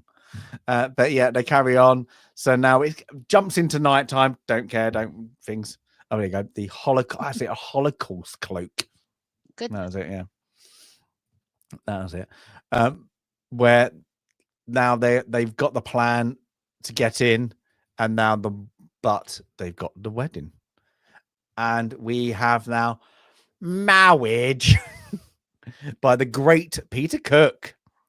So I wonder if Rowan Atkinson, in some strange way, may have 100%. just maybe taken some inspiration for his role in 4 Weddings and a Funeral with just some oddball priest, and this is just an oddball bishop here. I've got the old vinyls of Peter Cook, when he did the comedy things on radio, and I wonder if this was a character. I have to have a look. I bet you can find it on YouTube. But yeah, Peter Cook, yeah, was a comedian classic. Literally, you would have to, yeah, unbelievable comedy genius, really. But yeah, he's small part in this. I'm guessing he didn't live long after this, to be honest. I don't know when. I have to look when Peter Cook died. See. When did he die? die? It had to be mid-90s, I would guess. Let me see. Oh, he's not on the top cast. Let me go down here. Peter Cook. Was it Cook and Moore, wasn't it? And he was Peter and Dudley. Dudley Moore. He died in 1995. He was only There you go. 57 years old. Was he one of the Hellions, just drank Yes, a lot? yeah. Who was the other one? When I was reading the book on the pythons, and they were friends with Chaplin. Graham Chapman was one, but it was another one outside of their set. Oh my God, was it? There was Dumbledore. What was his name? Oh, and Oliver Reed. Yeah, that whole Richard crew. Harris. Richard Harris. Richard Harris. It was Richard Harris, and God, and there was one more that drank like a maniac. But anyway, yeah, that whole he was a writer, wasn't it? It was a writer. Yeah, that you would expect to be. Oh, there was literally one of them. They all died young. I mean, it's just Alan Bennett. Alan Bennett? Yes, that one? So. But they all were like, yeah, let's have a bottle of whiskey an hour. Like that. Oh my God, Alan Bennett is still alive. Holy moly. There's a lot of them. 98. Good grief. Okay, so he's still alive. But yeah, Peter Cook, 1995. But they lived a life. Mm-hmm. That's it. Yeah. But yeah, they get back this marriage. But what's happening outside? We have now a ghostly figure of the Dread Pirate Roberts. I'm the Dread Pirate Roberts. And they get him up and they set fire to him. So I'm guessing this is what the Holocaust cloak does, but it protects you from fire. That is so wrong, by the way. But that is wrong. That's what it is. So they all go into fire whilst the wedding is still going on, but it must be hurried up. So yeah, he hurries it up to not I do's. It's just man and wife. Yep, you're married. Off you go. But my Wesley will always rescue me kind of moment. So we get that, and back outside, everybody runs except for the gatekeeper, you want to call him. No problem for Fezzik. Yeah, it's where's the key? What key? Ah, this key. We're threatened by Andre the giant. It's great. But yeah, so they get inside, run up things, and this is where we now have our first interaction. Sandy, you may do the line, or Highlander can do the line. So he knows. I won't try to do the accent. My name is Inigo Montoya. You killed my father. Prepare to die. And what does he do? Just scarpers. It's that moment of I'm looking, and then phew, he turns around. I'm done. Oh, it's great. But sorry, jumped a little bit. So so the marriage. So this is it. So he literally scarpers off after he kills them all, doesn't he, around him, but then scarpers off. Whilst we are left with the unable Wesley, like he's Good being dragged grief, around. Look at that. Yeah. But whilst we got that, we get the Buttercup, who literally tells the old king, I'm off to you won't see me in the morning, I'm off to kill myself. And she gives him a goodbye kiss on the cheek. Oh, she kissed me. She says, that's thank what you. You've always been yeah. so kind to me. Oh, and he's all excited because she kissed him. Yeah. Like, oh my God, he kissed me. And then, of course, we get that. And then whilst we get it goes off the little bit, comes back, and he's lost Wesley. He's put him on the on a Wheelbarrow? but then he put him on a leaned him up against the armory, didn't he? And he just like comes back and he's completely lost him. He's like, where is he? And then, of course, we get the Count and the Spaniard, Inigo. oh my God, yes, Spaniard, Inigo Montoya. Inigo Montoya is running down, chasing after each other, and then we get around down the stairs, and then boom, a dagger in the stomach. Unfair fight. Every time you're like, oh my, it's like that. So this is a bit of a oh no, and then he kind of jests him into well, look at you. You took all this years, all these things, and now when you find me, you actually found. And he literally, he's taking the little bit of the Mickey out of him. Like, look at you. You've been a loser all your life, and it gets to the moment of destiny or something like that, and you did that.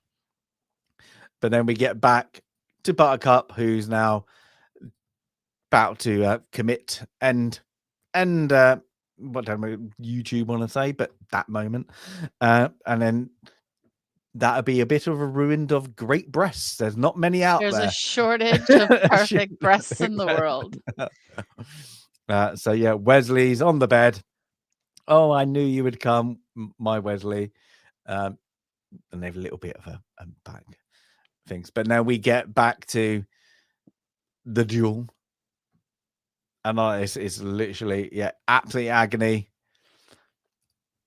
He stabs him in both shoulders, really, doesn't he?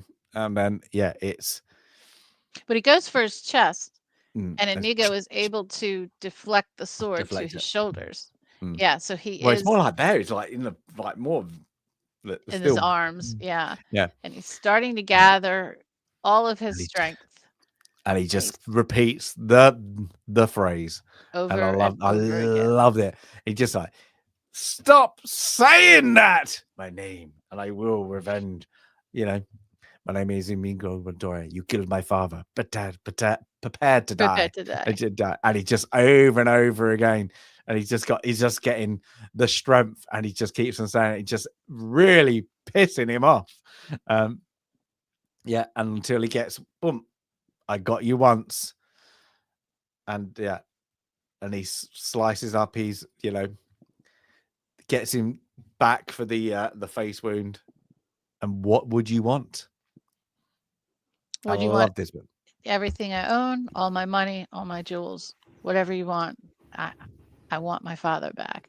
Now, in the book, this isn't the line in the book, but it's a great line. Oh, I like but it. Yeah, it gets me. It gets me. It is definitely. I got a little bit annoyed with the repetitive dialogue in this scene, but I will say the payoff with that line at the end was really good. Yeah. You're like, you bastard. Yeah. I want my father back. And it's just like that, Ava. Like what can you do? Yeah, you can't give me anything. And then, yay! But even at this point, he is very much injured. But when he actually does him in. You're like, yes, yes. Because when he gets stabbed in the dagger to the stomach, you're like, oh no. But yeah, it's good things. But now we get back to her room where now Humperdinck turns up, who's he tries to play the tough guy. Let's say that is stand up. You know, I'm gonna do you in. And he's like, but before you do, I want to tell you what's going to happen. Like, and I can't remember Highlander. I'm sorry, I can't remember what order it is. You're but going it's to like, get pain, not death. yeah, It's going to yes. be pain. First, I'm going to take off your legs, and then feet. And then I'm going to take off your hands, and then I'm going to, just slowly, one bit of body at a time. Oh, and then you're going to get rid of my ears. I understand, and my ears. No, I'm going to leave your ears so that you can hear the children laughing at you. And he's like that. He's scared. And I love it. He's like, what? Yes, you will is the pain. And he just gets the sit down or drop your, what was it? Drop your, I can't believe drop your sword, I believe. Drop your sword. And then, yeah, they tie him up. He comes in and yeah, it's that moment when he has to get propped up. I knew it. No, you didn't. But yeah, where's Fezzik been? He's been off to get some ponies. So that's it. He's just outside. Hi. Hello. And what did he say to Buttercup? Hello, lady. Oh, like little lady. Hello, lady. I got one for the lady. Hello, lady. Hello, lady. He did something right. Yeah. And it's just like, oh, well done. And then we got the scene, what I said, this actually was a catch that he did. And they were like, can you do this? Just do it. So he actually did catch her, what I thought was great. And then, yeah, it's kind of the off into the sunset, I suppose you want to call it. And then, yeah, he's telling about there's 5 once in a lifetime kisses 5, and this one, oh, wait, I was kissing again. We'll stop. Don't worry, just finish it. And then, yeah, it's okay. Don't want to hear it. And yeah, so they get that this one kiss was the kiss that ended them all. There was no dispute. This was the number one kiss. And then at the end, it's thank you, Granddad. You know what? And what you get from the beginning of the movie is a bit annoying, Granddad.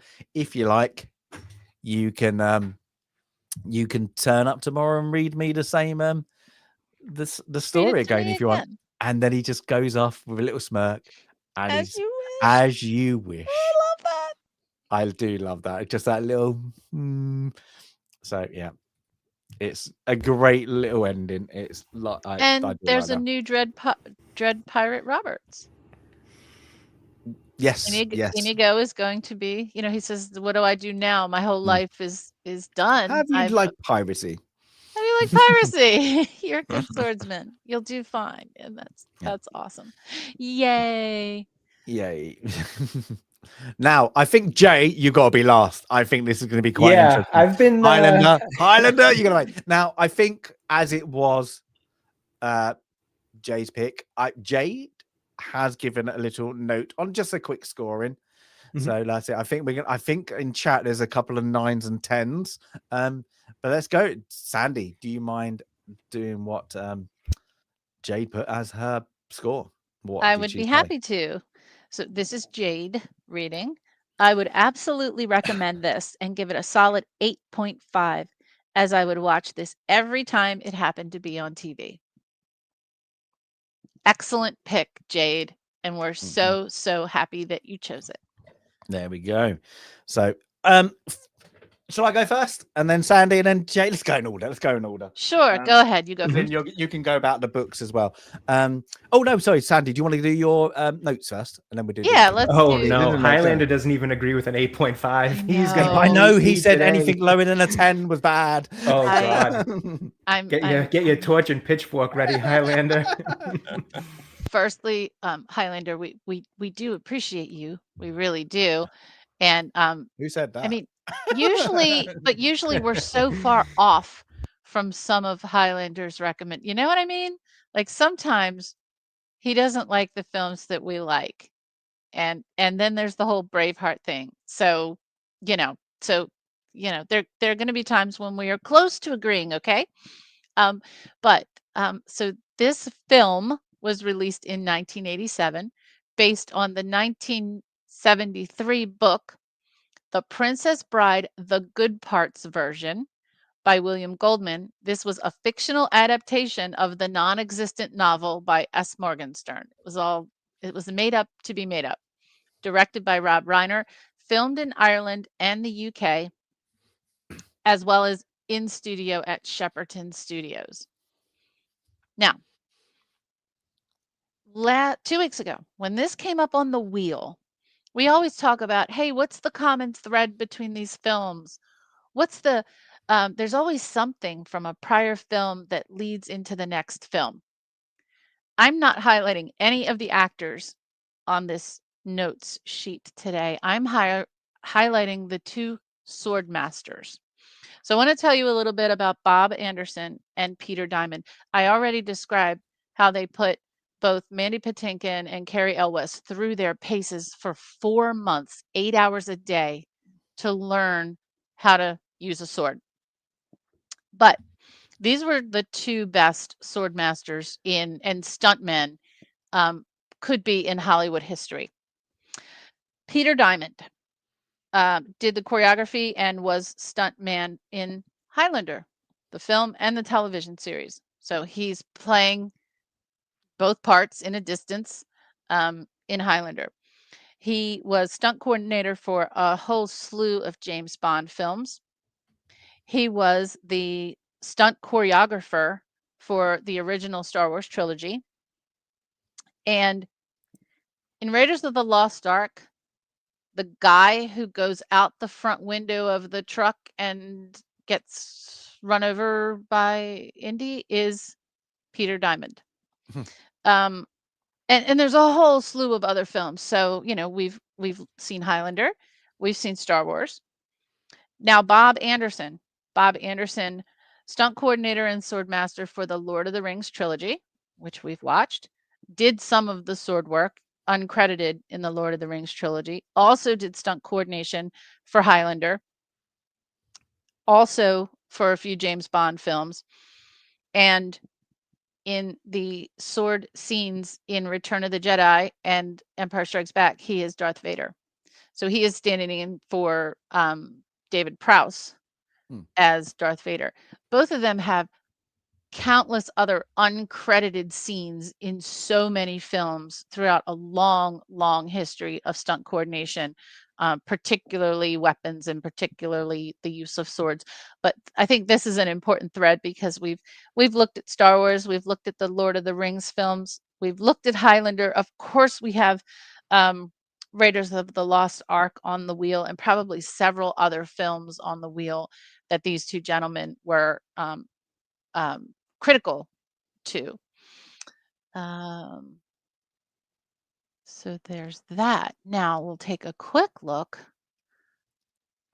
at what this film made or didn't make at the box office. So for the numbers, I'm guessing that trailer hurt because that trailer was awful. I like what it did. I'm going to tell you what. Yeah. Well, so it was made on the cheap. Again, these are practical effects and not CGI. So it was made for $16 million. That would be $46.7 million today. It made at the box office $30.9 million, a small success, right? A little under double its budget, but has become an enduring cult favorite. I wonder how much VHS sales it did. Oh, I didn't have that number, but I'm sure I bet that's going to be high. Yeah. It did get an Oscar nomination for Best Song for an instrumental song in the film, but it didn't win. Wesley versus Inigo is acclaimed as one of the best sword fights in history. And as I mentioned, if you Google the best sword fight in film history with no stunt doubles, because there are few to none that have no stunt doubles, it usually comes up as the best choreography there. And I guess since I'm talking, would you like me to? I'll just continue. Yep. With my review. Try again. Okay. So I do love this film. This is a comfort film. It's a good story. It's such a simple story, but it's so wholesome. It's really simple. It is about, like I said, it's 3 love stories. It's the obvious true love story between Buttercup and Wesley.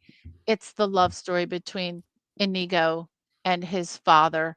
And then what's not highlighted as much in the film, but in the book, is the friendship between Fezzik and Inigo. And that's all you need. You know, you need your romantic love in your life, you need your family love in your life, and you need your friendship love in your life, and then you have a really good life. And that's a really, really happy ending. Along the way, I love all the pitfalls, right? From the fire swamp to the I do love the cliffs of insanity. All of those that are kind of meant to be just outrageous and exaggerated make for a real fun story. I don't think it goes overboard with the silliness or the parody. I think it is the right mix. I think Rob Reiner does an absolutely magnificent job, and I give this film an 8. Excellent choice, Jade. I'm just going to go back. Sorry, I'm like, just get up before I do my review. I'm going to bring up the poster because that poster with, it doesn't show you the movie. It shows you what the movie is. And that's what I love about it, because it is about a granddad and a grandson. And I think that is brilliant. You know, like having, I said it before, and I think this is why it you know, appeals to me quite a lot, nostalgic or whatever you want to call it, comfort. Yet completely agree. Is just that mindset of the reading of a book into a story, into a film, where you had like, and I mentioned never ending story things. Not now, it's probably that doesn't feel as good as it did when I was younger, but again, it's about reading a book and then your imagination taking over. And I think that's great, especially for me who had dyslexia and still does, of course. Just when people read, you know, like my stepdad was really great at it, creating the characters with voices and all that. So it has nostalgia on that. But for the movie itself, is it great if you took it as a standalone, acting wise and all that? No, it's not. But it all put together, I adore this movie. I think it's very it's a, not just as Andy just said, just not a comfort movie. It's a little bit of fun. It's a relaxation. You know what you're going to get. You've got a bit of a spoof, and not high on the comedy. It's a romance. It's fantasy. It's adventure. It's got pirates. It's got sword fighting. As a young boy, you're like, this is awesome. And then you get like, you know, your eels, you kind of get your giants, you know, like it's great. You get murder, mystery, you know, suspense onto it. So as a kid, you know, this was brilliant, absolutely brilliant. I understand why it got, you know, the cult status. So lucky enough, Disney have not gone, we're going to remake this or something. I think it's great. Does it got its flaws? Of course it does. Can I oversee that? Yes, I can, because it's there as my mind sees it as the kid, you know, imagination, and I just fall in love with it. I it's probably one of the first times ever that I'm going to have to agree with Jay, because I said it's going to be between an 8 and a 9, so I'm going to give it an 8.5 as well. It's highly recommended. Yeah, it stand up to today's youth? We're about to find out on our next reviewer, Jay. We sure are. All right, so much like when we did the Highlander episode, can I just stop you right there? Does Highlander know where you live? No, he knows I'm in the Boston area. That's about it. So much like, I kind of felt a lot like, you know, when we did the movie Highlander episode of Film Club. So because of that, I wanted to kind of put out the same similar disclaimer that I did on that one. Number one, you have to realize I did not grow up with this movie. I'm watching this for the first time as a full-grown adult in 2025. I did not get the experience of watching this as a kid and having it, kind of endear me in a way that lasts, nostalgia for a lifetime. And also, I want to say, I understand that the opinion I'm about to express is the minority opinion on this movie.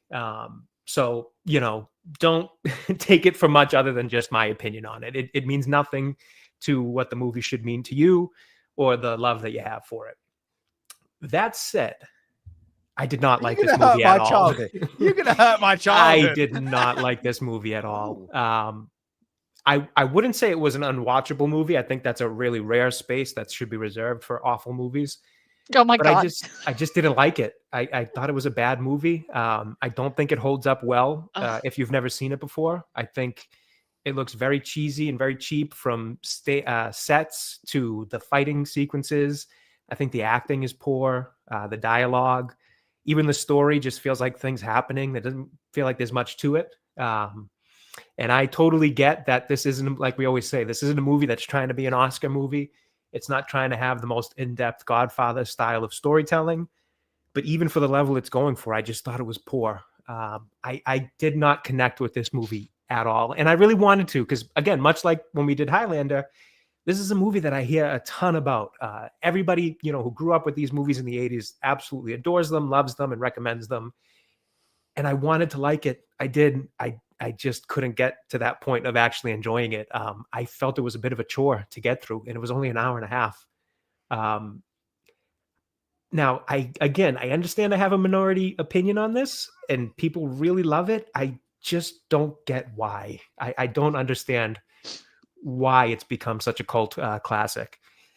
Now, for score, because I really don't enjoy like harping on something that people really love. I hate to be the fly in the punch bowl. So I won't continue to just pick on every little thing I didn't like about it. I'll kind of leave it at that. For score, I give it about a 4. I wouldn't watch it again. Would I recommend it? Again, I'm going to go with the kind of split recommendation I did with Highlander. From an enjoyment standpoint, would I recommend it to somebody else and say, I really love this, you'll like it? No, I wouldn't recommend it. But again, because I understand that I have a super minority opinion on this movie, I would recommend that you watch it and make up your own opinion on it if you've never seen it before. I just think it's overrated. I don't get it. I don't get the movie. And I think it's honestly mostly just, I didn't grow up with it. Highlander even said, I think earlier, that he watches this with his daughter a lot. And I think if you're younger, it's a great movie to probably watch with family and things like that. And you'll probably develop that nostalgia for it, even if you're born obviously way later than when the movie came out. But for me as an adult watching it for the first time, it didn't do it for me. So that's kind of where I'm at with it. I'm sorry, Highlander. I know this was not the review you wanted to hear, but that's kind of where I'm at with it. I am happy I watched it. I will say that. As a wrestling fan, I think it was cool to see Andre the Giant's kind of most famous role in acting. And just its status in pop culture, I can totally respect. And that's another reason why I'm glad I finally gave it a chance to watch. I just wish I liked it. And unfortunately, I did not. Well, just in case that happens. Fair. That's fair. Went full retard, man. Never go full retard. Well played. Well played. I'm on Team Dan with this one. Me and Mr. Pork, I guess. There's gonna be. I just want to kind of chat. Is there going to be a lot of you can't hate. I always say that, but there is a. I think Highlander is probably just burst the vein. I'm sorry, Highlander. We'll get back on track. We'll agree on something soon enough, but this one just wasn't it for me. But Jay, I mean, you also have given us No Country for Old Men and Whiplash, and so we know you have taste. Yes, I definitely we do have know taste. we know you're an intelligent. No, it is a product of the generation, right? I must say that Now I do know Mr. Porkchop. He only recently watched it. Didn't he? Dan, he watched it a year ago, and he hated it as well. He I think hated that's. it. I gotta be honest. I think that's a big thing about it because honestly, after watching it, I felt like the disconnect from my experience to even just like the IMDb score was like an 8. I'm like, what did I miss? So I actually clicked on it to see the reviews, and a lot of the reviews were 8 out of 10, 10 out of 10, 9 out of 10, but they all pointed to, I mean, almost all of them pointed to nostalgia and what it meant to them growing up. And I totally understand that. There's movies like that for my generation, like Space Jam, for example. If you ask 90s kids, they all love Space Jam. It's a great movie. Space Jam. Yeah, a lot of people. It's on the wheel. But oh, no, I didn't realize that. Awesome. If it's not, I love Space Jam, and not to compare this to Space Jam or anything, but just the sense of like, I think in our generations, we all have the movies that mean a lot to us. Oh, it's on the wheel. Space Jam fundamentally is not a good movie. Michael Jordan can't act to save his life. Neither can the other NBA players. And it's mostly carried by Looney Tunes characters. It's not a great movie by any means. It's probably a bad one if I go and watch it now and break it down analytically. But I still love it because it means a ton to me from when I was a kid. So I think it also has that moral to do story. You know, I think we are like, I think, you know, when you dig to what the story is there, it's, hey, the talent comes from in you. It doesn't come from the bottle of whatever, the bottle of talent or, you know, or the special, you know, talents that were zapped from them by the aliens. It comes from within, and that's just a cool story. And you know, kids are just watching it for the Looney Tunes. And characters. that's the stuff that sticks with you, though, like those messages and all that kind of stuff. And again, you're right. The Looney Tune characters were really fun and all that. Michael Jordan, obviously in the '90s, the biggest athlete out there. So, you know, there's reasons why, even though that's probably not a good. I haven't honestly watched that as an adult. I'd have to go back and watch it, and eventually will since it's on the wheel. I'm sure when I look at that with an analytical eye, I'm going to have a ton of problems with it and think it's a, you know, not a well-made movie, but it's still one that I love. And that's totally okay also. So I just feel like, I think with this one, that's where my disconnect happens. I think I just didn't, not even just that I didn't grow up with it in the 80s. I just didn't have it in my childhood. Like I never got, like my parents weren't fans of it that I know of. So they never showed me it. And I never stumbled across it when I was a kid. So it just never really got a chance to endear itself. It always comes up. It's one of those build-ups to Christmas movies. So it's like, you know, it was always one of those ones. I don't remember it on TV much as a kid. That's I don't remember it much on TV. And I will also say, as you guys introduction, as you guys know, I'm never the biggest fantasy fan in terms of one of my I do like, you know, fantasy stories and movies, but it's definitely not one of my go-to genres. I'm sure you guys throughout this wheel process will show me a bunch of fantasy movies I've never even heard of. So that could be another reason why it kind of just never got to me as a kid in terms of actually sitting down and watching it. But I do think that that's the main point of disconnect for my experience with it versus, I mean, almost quite literally everybody else's. Fair play, though. Fair play. At least you're honest. I've just put a little poll up. Should we disown Jay? No. Now, this is quite interesting. There's 7 votes. It had more votes than the last one. 60. Oh no, it's gone up now. 80%. It's 62%. Jane. Oh, I voted to keep the people. The people will speak. We're never gonna get a little bit of fun one. I'm guessing Highlanders put in multiple counts. It's like quick login counts. There we go. Highlander, don't worry. One day we'll do Braveheart, and then you're gonna have a heart attack. Don't worry. But it's this is what I do like, though, the grace of and the fun of Film Club, because there are going to be ones nostalgic. We've got a couple of B movies, you've got a couple of American movies, I've got very European movies, and this is what Film Club's about. It sees, you know, how it runs now, you know. So it'd be interesting to see, you know, if we ever get our own picks as nostalgic wise, if you put those on, Jay, you know, like that. There's one on there. I'm like, oh, why did you put that on there? But you know, like, like I know you do like them. Well, and that's honestly just the beauty of film in and of itself. I mean, anything when it's art related, film, video games, music, TV shows, like that's the beauty of all of it, is that it is all subjective through and through. There are things that almost feel objective, like The Godfather is a great movie. But again, I'm sure you could find somebody out there who doesn't really care for The Godfather because it's all subjective. Everybody's got their own kind of ties to things. Sometimes it's, super analytical. Sometimes it's just pure nostalgia. So, that's kind of why I love, one, movies, but two, doing film club. Now, Sandy did part. There's only because everybody's like 9s and all that. Sandy, what did you say? It was Godfather, Star Wars, and what was the other one? For You said me, there's only been I've only only 3 given 9s. 3 9s. Star Wars and The Godfather, I gave a 9, and I gave a 9.25 to the Lord of the Rings trilogy. That's Lord of the Rings, yeah. That was for me. Now, you guys might, I'm sure we had some other high. We've not had anybody done a 10. Nope. Yeah, I think I've only done 10. 9s for not Star Wars. I don't think I did one for Star Wars. I think I did it just for Godfather. I didn't do a 9 for Star Wars. Lord of the Rings. Yeah. So let's see. I have those scores. Oh, see, look, Highlander, for example. Highlander doesn't care for The Godfather. That's the beauty of it. James, you gave Battle Royale a 9. A 9, and Godfather a 9. They're me only 2 9s. Star Wars is an 8. I thought we did 9s across the board for Lord Godfather of the Rings had all 9, 9, 9, 9, and then Lord of the Rings, it was like you gave it like a 9.27 or something. I wanted to be a little higher than a 9, just a little higher. Fair than enough. A 9. It was something silly. I think it was we went all above 9, but it was all like 9.25, 9.27, 9. Yep. So Godfather, we did 999 for sounds very German. Very German. 999. Yeah. So okay. James, actually, no, you guys agreed with me.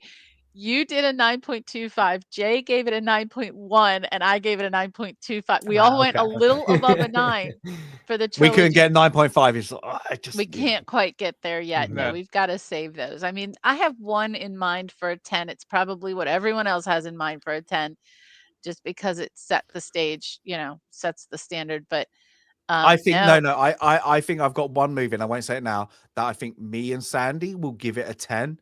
I don't think Jay's seen it, and I don't think he'll get it. I think I know which one that is. And then I've got another one that I think I would give a 9 point something to. And you know what that is because I mention it frequently, but there's Titanic. Another one. Yes, you got me on that one. Has anyone given a 1? I know we've given it 2. I think the worst score I've given is probably like a 3, and that must have been Twilight, because that's where I might like the jump from 4 to 3 is where it goes from a bad movie to unwatchable. The 3 and lower is just unwatchable. I think I think there's some bad, like I always say, there's movies in that 2.5, 1, 2, 2.5, and 2. There we go. There's that really unwatchable. There's only there's only one movie I would give a 0 and a 1, and they're like the what's it Santa Claus versus the Martians or whatever like that, where their movies are just unwatchable. Don't. It's like a dubbed supposed to be set in United States, and it's dubbed from Portuguese. It's literally the weirdest. I don't even. movie in the world. I'm glad it's I've not heard of it. 1960s movie. It's terrible. It's one of those ones where you struggle.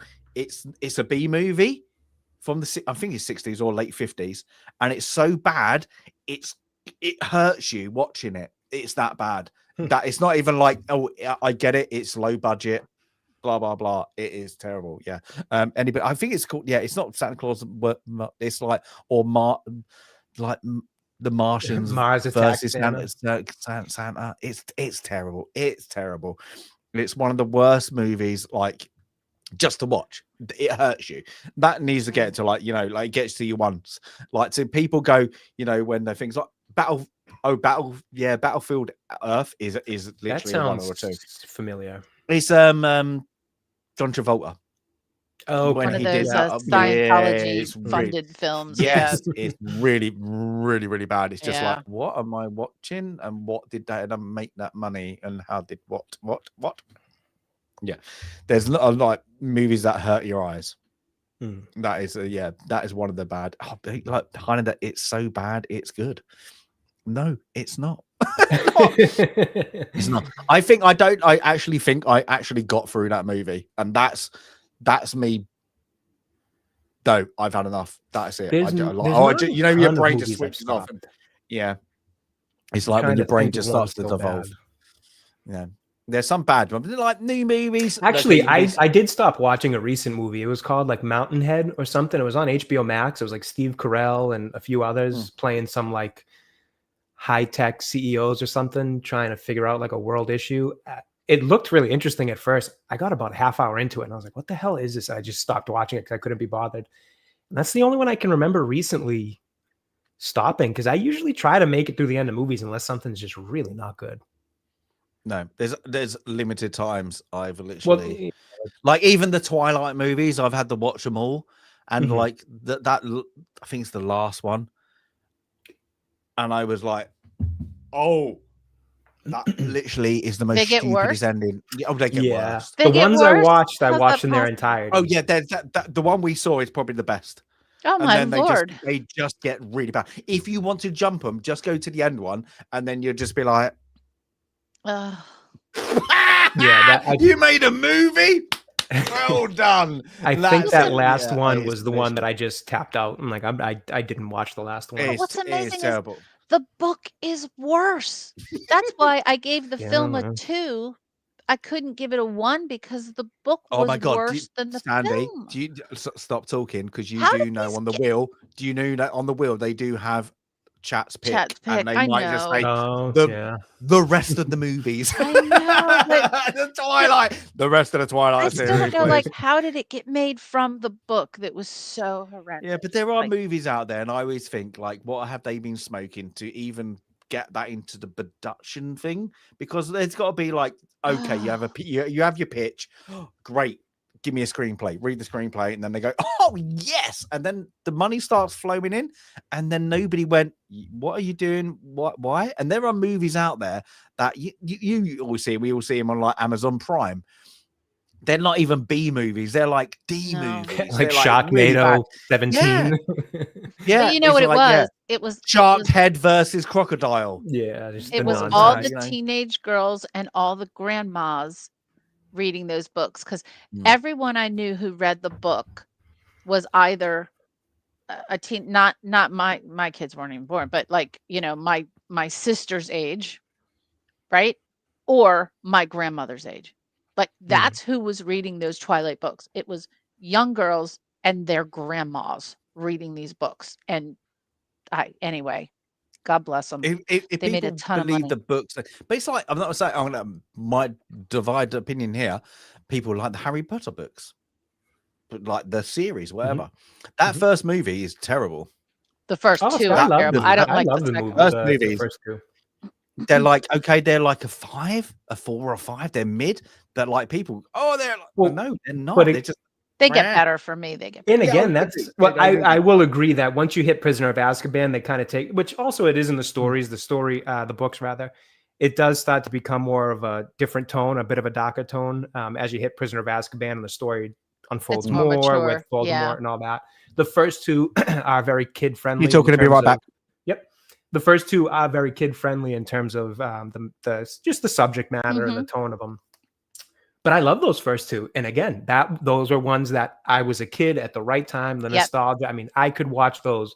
I quite legitimately, the way Highlander says he's watched The Princess Bride all these times, I would say the same for me with all the Harry Potters, but even specifically those two. Like last week when I wasn't feeling well and I needed a comfort watch, started at 1 and just kept going through. So again, I think a lot of it has to do with just when the movie hits you, where you were, right? And if it hits you at the right time, the right age, it just sticks with you, you know. And that was the best kind of way that I could see how this movie, Princess Bride, has gotten the kind of fame that it's gotten over the years. Is that it just hit a generation at the right time, and there's nothing wrong with that. I must agree with that. But they're easy watching. The Harry Potter movie. Yeah, you don't have to sit there. I don't have to. It's like if I am, it's probably different now, but if I go, you know what, I just want to watch something easy. Raiders of the Lost Ark, Temple of Doom, things like that. Just them 3, bang, bang, bang. Because there's only 3 Indiana Jones movies. Just to let everybody know. Okay, I'm gonna shock you. There's only one Indiana Jones movie. There's Raiders of the Lost. I don't like anything else but Raiders of the Lost Ark. Sorry. I know. Nope. No, I like them. I can do. Yeah, I can do it. I can stomach them, but but I don't find them to be a cohesive set like, the Star Wars. We are there's making only you are literally we're making him angry. there is. we Well, just there's only Heineman's one going to be Highlander turning into. He's we literally just made gone some Bruce progress. Banner on. It's going to be Yeah. Bruce Banner. progress with Harry Potter. We're Yeah, getting and there. there's only one Jurassic Park. I mean, there's one Jurassic Park. There's one Raiders Yeah. of the Lost Ark. That's it. And it's Yeah. I do like we calling it Raiders of the Lost Ark because I do bloody hate on Disney how they've changed it to Indiana Jones and the Raiders of the Lost Ark. Oh, It's no. not was called it? Is that what? No. Is that how it was titled Yeah. back when it first It's released? Raiders Oh, of I the didn't Lost realize Ark. that. Yeah, it's not. It's not Indiana Jones. Raiders of the Oh, I Lost didn't Ark. realize that. Yeah, it's just Raiders of the Lost Ark. Yeah. But yeah, Harry Potter. They're just sit down. It's like it's a Sunday like matinee movie. That's why I always think they are until you get like a little bit darker, like when they get big. Right. Like the last you get to Azkaban and Yeah, three all on. that. Like, on Sirius Black. Yeah, they're just literally they're like a Casper until we get to that. Yeah, it's just fair like enough. literally a thing. But otherwise, they're not. I actually Casper, another movie hit me. I was a 90s kid when Casper came out. I love Casper. My wife and I try to watch it every Halloween season just because, again, is it a great movie? No, but it's just a fun movie. Honestly, the CGI in that movie held up pretty well, even to this day, especially with the ghosts. Well, I guess most specifically with the ghosts, since that's majority of the CGI. But again, another one. Is it a great movie? No. If I go with my analytical eye, am I going to crush it on certain things? Of course. It does have one of the best cameos of all time with Dan Aykroyd in his Ghostbusters role, right at the beginning of it. But I love that movie. It's just one that hit me at the right time in the 90s. We're going and talking about because it's getting to. It's an American holiday. Let's go for it. What's your Halloween go towards movie then? That's a good question. Honestly, believe it or not, I don't lean more towards the kind of horror-based ones. I'm just not a big fan of horror. Not that it scares me or anything. Obviously, I'm a grown man, but I just don't care for the horror genre much. So I kind of lean more towards things like Casper or some of the Americans in chat will probably know this. I don't know if this reached the UK. But there's a specific one that was like a Disney TV movie called Halloween Town. And I absolutely adore that movie. That. Oh, God, it's like such a good movie. But again, it's good in the sense of what it means to me. Halloween Town. Yeah, it was a TV movie. Cheesy. It's cheesy as anything. But it's just like a nice, wholesome little Halloween story with a little bit of, they try to put suspense and a bad guy and all that. But it's just a fun movie, a fun world to dive into. So I kind of Hocus Pocus is another one that I'm not a huge fan of, but my wife really loves. Again, it's kind of a more lighter tone Halloween movie where it's not going for horror, but it is going for kind of like, give a little Debbie bit of a Reynolds tense was in story it and all that. Is that the one? In which one? Oh, Halloween Town. Halloween Yes. Town. She was Yeah. Aggie Cromwell, I believe. Yep. Yeah. Yep. It's one that, again, if you grew up in the 90s, you say Halloween Town, everybody knows that movie.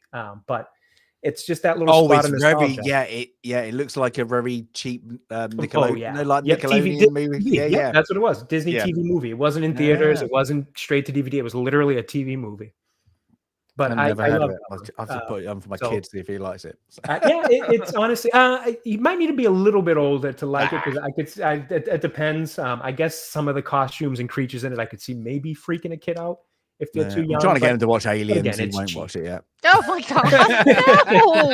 No. I watched Alien when I was like 9, and it was only cause my sister put it on. She was 3 years older. My sister. Fair enough. She was 3 years older. She was trying to be a bit funny. Found that my dad locked up, 18 DVDs and put it on, VHS, sorry, and put it on. She scared the shit out of her, and I just watched it. I liked it. I was like, "This is good." And then my stepdad was like, "What?" And I went, "You're not scared?" I was like, "No, it's just a movie. Just a movie." He was like, "There's another one." I was like, "What?" So yeah. But I don't know what Sandy. What's yours go to? I love those old cheesy Vincent Price films. Oh yeah, and all those Edgar Allan Poe stories like The Mask of the Red Death and The Raven, and I've mentioned that one, Theater of Blood, before. That's going to be my B movie if it comes up. But I also like, I'll fall back to the Omen trilogy. Love that. Yeah. I tend to like this scary things with a little with a little religious undertone that that kind of gets me. The Exorcist is exceptional. Those kind of, but you can't beat snuggling up on the couch to watch an old black and white, or actually some of the Vincent Prices are in color, because the Mask of the Red Death, when they're going from room to room and it's the different colors until they get to red and they get to death. Is Christopher Lee in that one? He's in it. I don't know if he's in the Mask of the Red Death. But then there's Christopher Lee, right? In all of those, amazing old vampire movies, the Hammer horror, as you guys call it. And if you want to go way back to Boris Karloff and Bela Lugosi, they're great. They're terrible, but they're great. I love those old ones. I say we don't do it. I still like the old black and white. Even if you go like Psycho, but Exorcist, and The Omen. I like, if you want to like freak yourself out, I always think if it's got that religious undertone, it does better. There is something, like The Conjuring, the first Conjuring, I thought was pretty creepy, because there is just something to the idea of like that. Oh yeah, demon spirit world coming up to our world that really does just kind of get you like, maybe it could happen. If you're agnostic, an atheist, you see like that, you're like, okay, I might be wrong. Yeah, right. It makes you second guess. And it takes the things. The other ones, I don't mind if you just like, like you get them spoof horror ones, and like I think Jay, you kind of like it, and I think like the Van Helsing. It's not a horror. It's just got that genre I like around that movie. It's just silly, like Fright Night. I said blockbuster style, silly. It's not horror. It's not goes in it like somebody will like had it on the other. Like there was it's got to be not 89, maybe even 9. Remember like the movie Monster Squad, Sandy? No, I know the name, but I don't believe I've seen the it. Monster Squad is literally the Goonies, but with werewolves, Frankenstein, the monster Frankenstein, and like Dracula. It's great. It's a literally little bit of fun, but that's it. But like Event Horizon.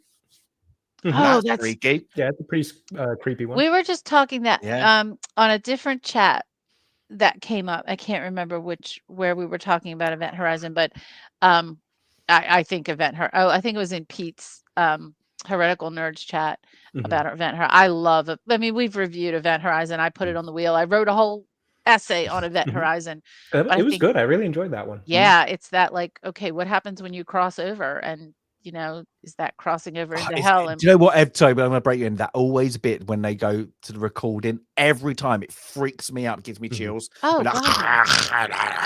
and then they go, well, what did he say? Oh, it's actually in Latin. And it's like that bit. It's like, that's what you don't want to hear. Oh my God. It's it's spiritual, it's psychological, it's hell, right? And it's in that film, it's what is your personal hell? Like it's kind of like a Silent Hill thing, right? Like your personal demons, you're going somewhere, but in that film, they're going somewhere against their will, to be, being dragged by this ship into confronting all their personal hells. That's a great film. I got to dig that one. Oh, there's so much to do, and there's only a week until Halloween. So we've got a lot of films to watch. Well, we haven't got a horror. When's our last horror? Is it Event Horizon or Halloween?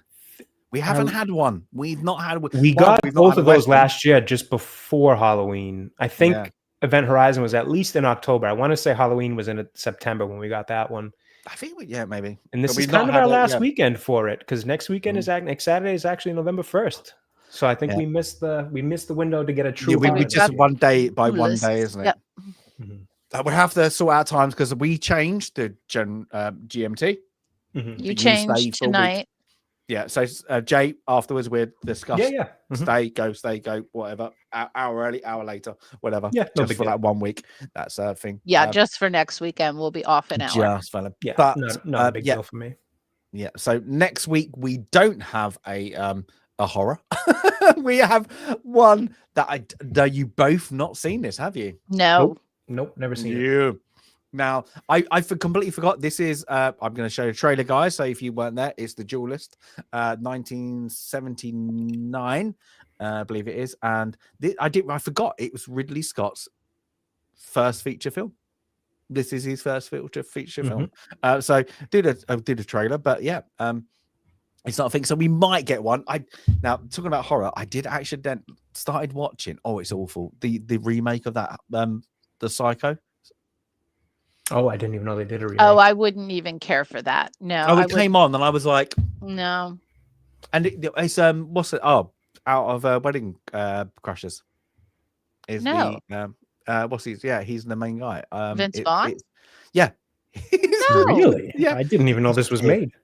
It's terrible. It's Oh, I terrible. bet it The is. That's why. directing, No. like it's like where like Psycho gets so like he does the shots. He does the shots, makes it suspense. Oh, yeah. It's terrible. It is terrible. Yeah. There you go.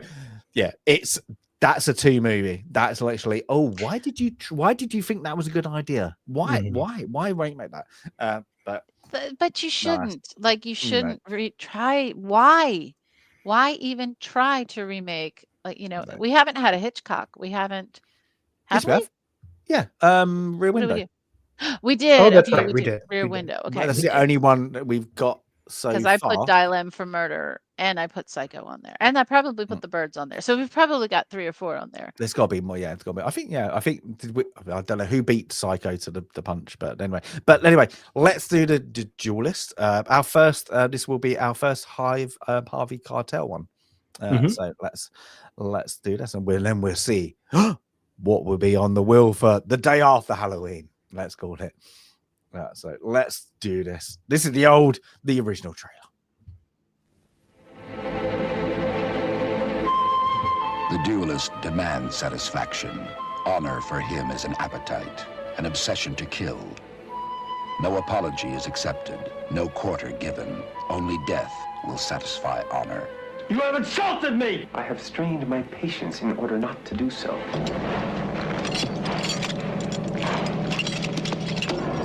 And I demand an apology.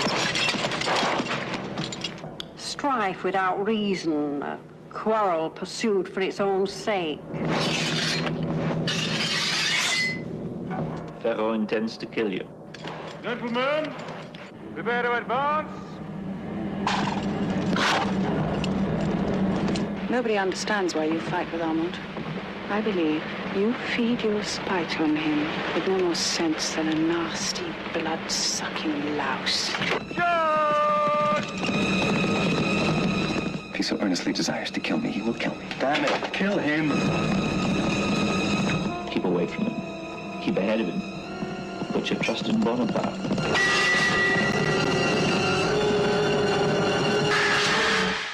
With this ring, I renounce love.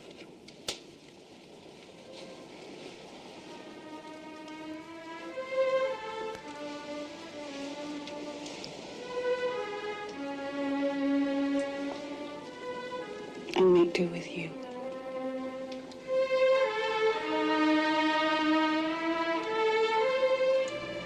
You were the one I always wanted. You who's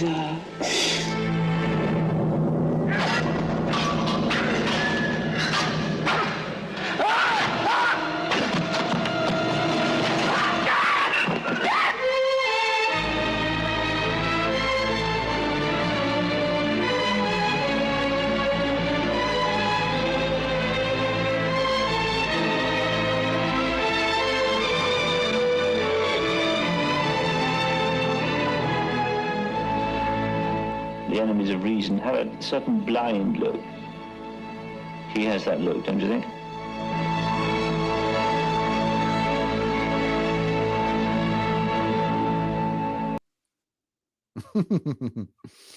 Now this is I've actually ready.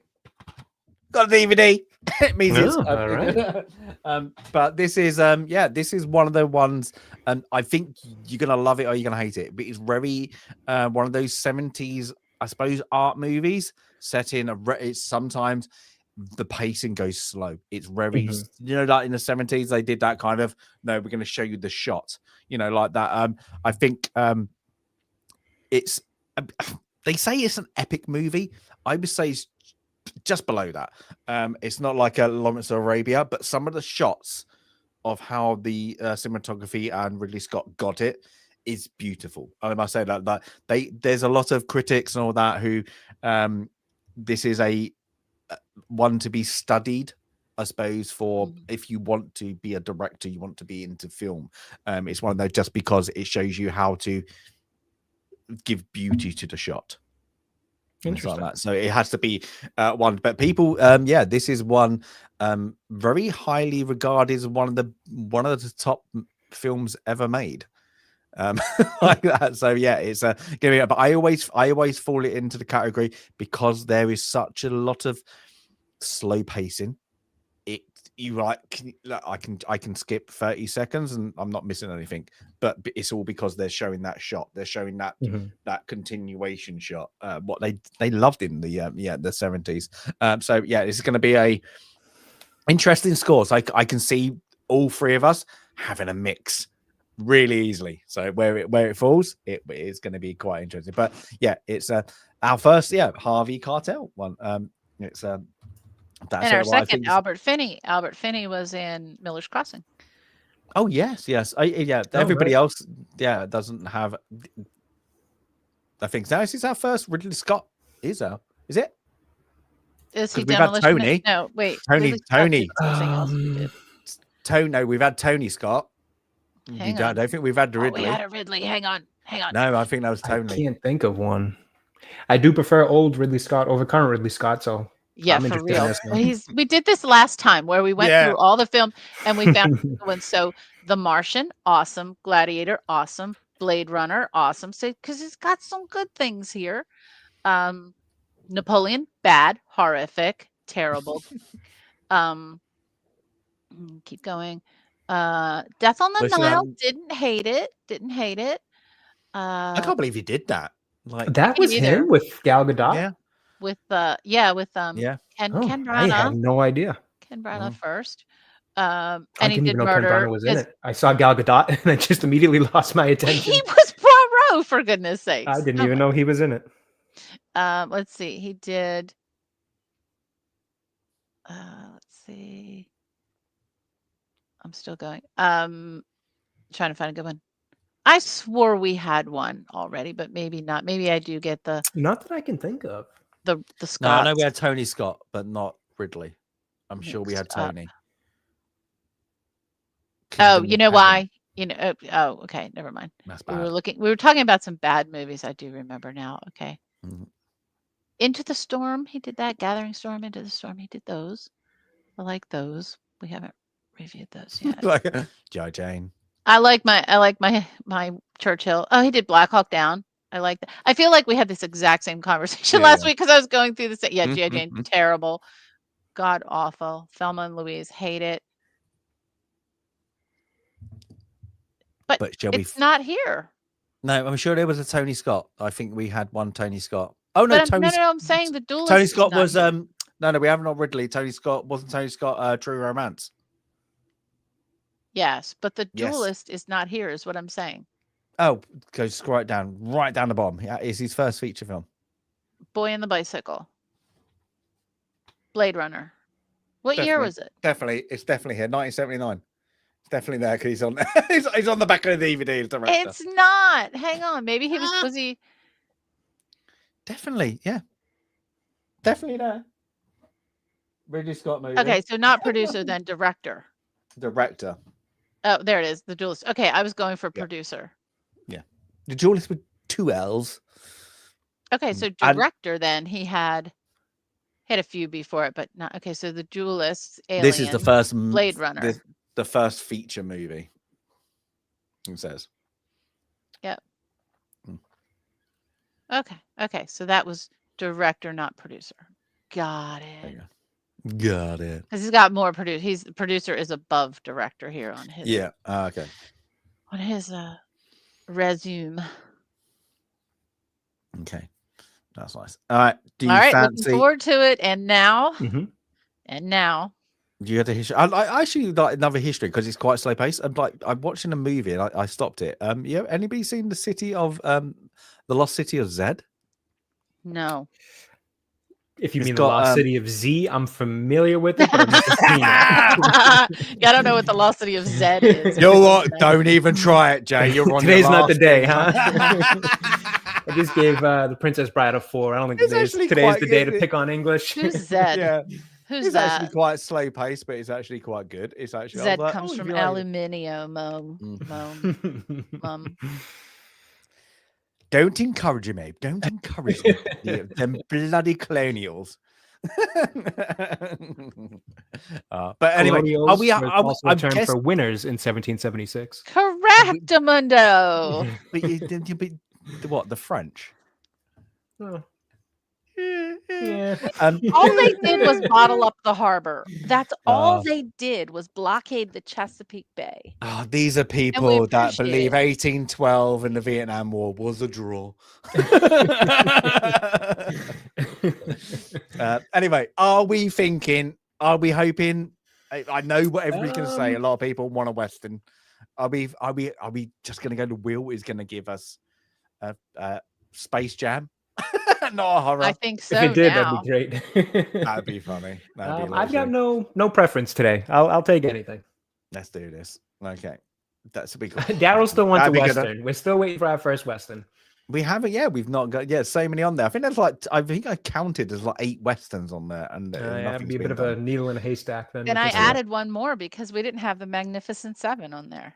Yeah, and I added the Wild Bunch because we didn't have that. Added another one too. Yeah. Yeah, we go. So I was like, oh my god, we don't have the Wild Bunch on there. So there's got to be there are more. So we have the Tombstone. Ooh, I don't think Tombstone's on there. Love Tombstone. I don't think it's on there. I don't think it's on there. It has to be. I put it on there. Hang on. Yeah. Oh, did it? Did it? Shocked and think I'm pretty sure it is. But then if you put that, you have to put shame White on up me. because they were out the same year, I think. There we go. Tombstone's on there. Ah, there we go. Yes, Sandy put it on there. Yes, I did. There, okay. All right, let's do this. 1, 2, 3, 4, 5. I just saw chats. Literally, I'm gonna do 1, 2, 5 to make sure it doesn't go. It loads. I just saw chats. It got me scared. All right. 1, 2, there 3, it is. 4, 5. There Let's it go. is. Gotta jam. Gotta What is space it gonna jam. be? Boop, there it is. Oh my gosh, another war film. Not familiar. I have to imagine Stasis. It would have been me or you, Sandy. I'm guessing I put it on first. I think you did. Yeah. Yeah. Yeah. This is a classic. This is First World War. He had 10,000 men. He marched them up the hill and back down the hill again. Isn't there a song about Sergeant York? The brave old Sergeant No, York? that's not. Yeah, This is 10,000 men. yes, Sergeant York is yeah. Well, let's get the trailer. Shall we get the trailer? This is get the trailer. A classic. Let's stop and move that. This is my god. Have I got 3 in a row? If you count Jade as well, haven't I? Really? I think so. Actually, yeah. Let me guess. Sergeant York.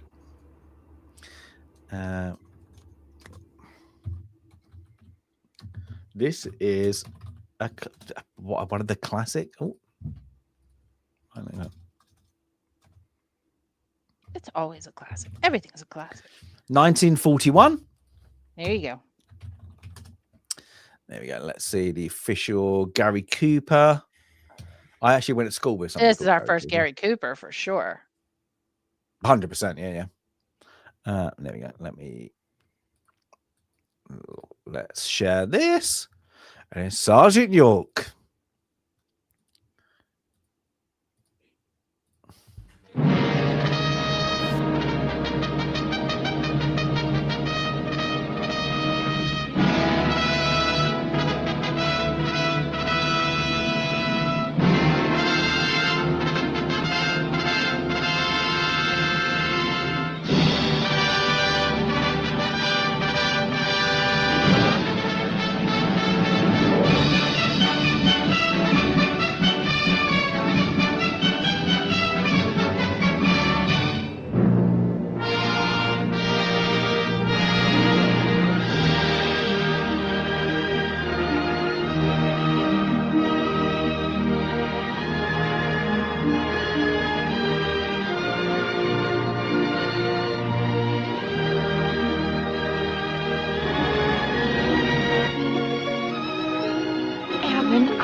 Alvin, I just... Yeah? Alvin, you... You had your thumb sticking straight up in the air, just like that. Oh, yeah, that gives me balance. Oh, it gives you balance, does it? Ready? Aim. Fire. How? They won't get me. I'll go back in them hills. You ain't even put hounds on your trail in 40, no matter how far back you go. Then they better not catch up with me, or they'll be a wishing they hadn't. A seat Or comes take out. over. The only non-com left. The rest of you keep under cover. Come back here. Where are you going? You didn't give me command.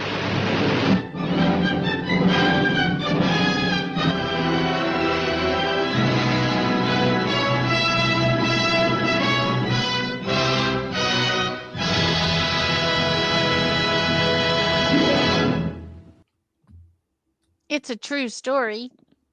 And probably would be in my top 10 movies of all time, easily. Really? Really? Awesome. Yeah, Okay. it would be a top 10 movie. Yeah, it's literally. I've really enjoyed watching these old black and white, especially the black and white war films, because for me, it's like total fish out of water territory. So I've enjoyed them. This one, you'll be going, yes, America. Oh, you'll be like, literally, this is I think was it Yankee Doodle Dandy kind of movie. Oh, I love Yankee Doodle Dandy. It's another where true story. this is a propaganda kind of movie going into why we are fighting in Europe, 1941. Of course, this is a propaganda movie to say, why do we fight? Why are we fighting in Europe? And this is the true story of Sergeant York, who I don't want to give it away if you've not seen it like that, but it is literally it's about why are we going to Europe, and then taking a hero of the First World War, and then just of like a farmer in the Midwest, I think he is from, and then doing heroic things in the First World War. So this is very much a propaganda movie, but done the USA chanting way, kind of things like that. It's brilliant. I adore it. It's a top 10 movie easily for me. I would, if somebody said only give us 50 movies, this would be one of my first ever, would be my pick, one of my first thoughts like that. I adore it. Yeah, so I do it. I think Gary Cooper's performance on it, I don't know if we got any more Gary Coopers on there, but this is things like that, and it is good. It's a good praise coming from a Brit, where it's about it's praising the American. And it's about the greatest country in the world. Yeah, absolutely. But it's winners. I think you're gonna like it. I think you're gonna like First World War. So I think you're both. I think you're gonna both like. Sandy, you seen it? Haven't you? Definitely. I have. It's one of those films that would be on the History Channel or one of those like AMC channels, and I always would watch with my granddad. Like when we first got cable TV, he'd call. Like my grandparents lived literally directly across the street from me. Okay, they could have just opened the door, and we often did just open the door and shout across the street. But he would call me, and then as I got older, when I went to college and moved out of home, and I would always get a phone call. Hey, Stan, guess what's on? And it would be one of these films, and he'd make sure that I was watching him because he knew I loved history. And it was this. It was The Great Escape. It was The Dirty Dozen. And later, like I think Saving Private Ryan came out like close to the year he died. But those films, then we would get into this habit of, after I'd moved out, then I would make sure, like on a day off from work, Veterans Day, Memorial Day, I would go watch with family these same films. And now I'm on a rotation with, because there's too many to watch in a day. But, this year, so November 11th, our Veterans Day is coming up. So I think this year it will be I always start the day with Saving Private Ryan. I hate to say get it over with, but, get through that. Saving Private Ryan. Then go to something lighter, like The Dirty Dozen, like Kelly's Heroes, and then move into something maybe like, I don't know, maybe Midway, something Pacific. I need something Pacific in the afternoon. So all of these films just remind me of my granddad, who served in World War II. There you go. It's I'm guessing because we're jumping over Halloween, and then it is going to our Remembrance Sunday as well. That's the So that 9th. fits. So it fits. So we kind of things like that. So that's where, of course, our poppy that started in from the First World War. So yeah, that's it's all good timing. But Jay, I think you're gonna like this one. Definitely gonna like this one. I've enjoyed all the black and white so far, so I don't see why this would be any different. And hearing that high praise, I'm really interested in it. Was our last one Casablanca? Was that our last? It was either Casablanca or it was. Well, we had Bismarck. We had Bismarck, maybe, yeah. Because Rommel was before both, if I recall. Yes, Rommel was the first one, I think. Yeah, that's it. Yeah. So, but I think this is, it's going to be praise for me. It's one of the. I think this is. I was saying, Sandy, I think it is when your granddad. We had it on I think anybody's from the UK, or Channel 4, like it used to be that kind of like that proper. They always used to like 1 o'clock, 12 o'clock, whatever. It used to be like those kind of 1940s early like propaganda movies, so they used to always play them. But yeah, that was sitting down with granddad watching a black and white movie, a bit like that. So yeah, it's good. But does Highlander like it? That's the most important thing. but it's good. So we got next is we got I hate to say it. I when it comes up to me, I seem to pick the war movies. So we got the Napoleonic War next. Luckily it's not Napoleon, Sandy, but with the duelist. Thank God. Go over. I think it's over. It's over 5 years span. I think the movie is set over. I can't remember now. But then we go to First World War. So maybe after that, we might get Space Jam. We get basketball where they don't travel like modern. So what do we have? We don't have anything that's a Christmas film. Do we have a holiday? I mean, obviously The Godfather is a Christmas film. Do we have It's a Wonderful Life on here? I mean, we have A Christmas Story. Oh, of course we have to have A Christmas Story. Did I put Santa Claus the movie? I can't remember. If not, we might have to do a special. Maybe we should do a special will. Maybe we should do special. Or maybe we each pick one. I don't know. We'll have to. We've got Tomby comes in. Hey, Tomby, how's it going, brother? Still haven't seen Princess Bride. It's £5. I just watched it for the first time. Don't bother. Oh, oh, you're right. Die Hard will be our Christmas film. Absolutely. So thank you very much for the £5, Tomby. But do it. I think Tomby will like it. I think. I do. Like I said in my review, as much as I didn't care for it, I do recommend that everybody watch it for themselves and make their own opinion. We should do that. Maybe we should do the top 50 Christmas movies, and that we'll choose when we get near Christmas time. Oh, how about not 50? Not had one. You get some weird ones on there. 20? We'll get Elf. 15, 20, something a little bit more digestible, probably. You get Elf. I mean, I could think of probably I'm not a 3 big or Elf 4. guy. You know what? My girlfriend. I can't stand Will Ferrell. Okay, do you know Elf? You know when he goes up to his dad for the first time and he thinks he's a elfogram, doesn't he? Mm-hmm. And he does that little song. He's like, "I am your son." Blah blah blah. My girlfriend Jade, I'm going to out you here, takes the piss out of me every time. She's like, "Oh my God, that's going to be you if you ever meet your dad." I'm like, oh my God. I'm like, fucking. She's like, every time she pisses herself, she's from like, the top rope. I'm like, oh, go on then, take the piss. She's like that. I can just imagine it because I can just imagine you going really nervous and be like, "I'm your son." And we're just like, and she went, "Now I've got that in your head. Now it's gonna actually happen if you ever meet him." Like, just involuntary, it's just gonna come out. Like I'm singing a song. You're my dad. See, Tomby, we've never done a tier maker here, but here's the thing: I probably can't think of 10 Christmas films because I'm more into the Christmas cartoons. Oh yeah, fair enough. Mine is the Santa Claus, Tim Allen. That's just always been my favorite. The first one, the second one was okay if I recall, but I love the first one. I think I said that the best Santa looking is Santa Claus the movie. Mm-hmm. Yeah, that's my favorite. That is he's still the best looking Santa ever. I like Santa Claus. I think that's great. Is it called A Christmas Story? I believe it's the Santa Claus. Yeah, the Santa Claus. Yeah, Home Alone. You're reaching. I always think for a Christmas movie, but it's still. Yeah, it's fun. I do like Home Alone. It is fun. Home Alone 2. Like Miracle. Was it Miracle in something street? I can't remember that. Miracle on 34th Yep. Street, Mhm. which Yeah, I is don't kind like of the it. standard for like my parents' generation. That's like Yeah. their big Christmas one. And It's a Wonderful Life is a good. I mean, that's just a Yeah, classic. yeah. It's a Wonderful Life. But yeah, it's a bit of that kind of could be depressing Christmas though.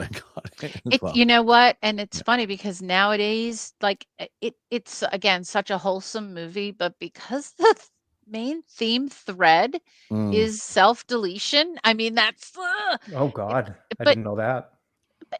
that's what he's thinking about, right? He's thinking I've never seen that about one, so I'm not. if Oh, haven't you? No, I've never seen that. wouldn't everyone be better off if I weren't here? Wouldn't I be better off because he's a banker and people put their trust in him, and it turned out that a bad investment after bad investment, he lost a ton of money, right? He lost a ton of money.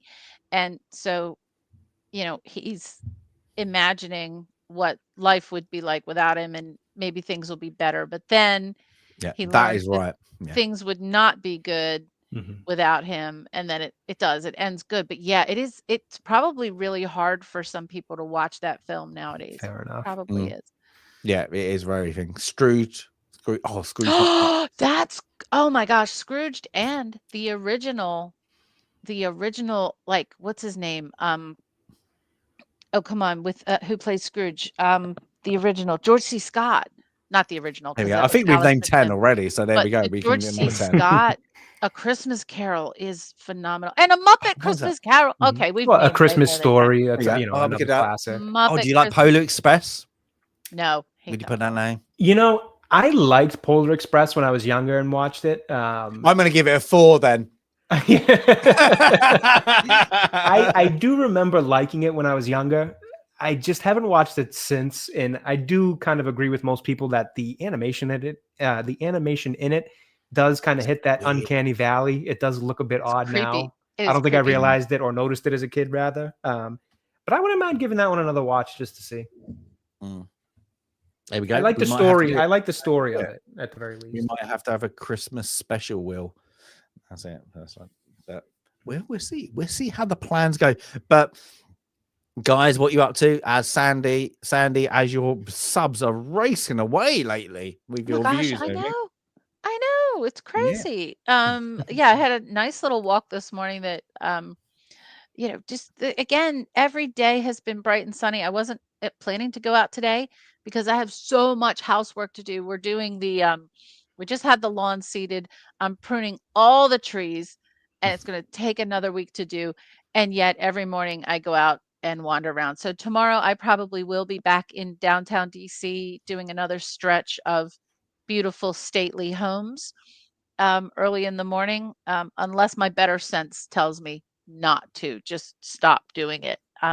But yeah, huge thanks for all the support on my channel. Yeah, I've got 1,400 subs. How does that happen? Nice. That's awesome. Yeah, I saw. No Wow. idea. Like, people love architecture. It must be that people love architecture. Jay, what do you got going on? Internet. People find ways to find the things they're really interested in. It's a cool thing. Too. And we are interested in watching you play Spider-Man. Yes, I will be getting back to it. As you guys know, and chat knows, been a little bit under the weather the past couple of weeks, so just kind of trying to kick the last remaining bits of that, and then hopefully back to more streaming and videos and shorts and all that very soon.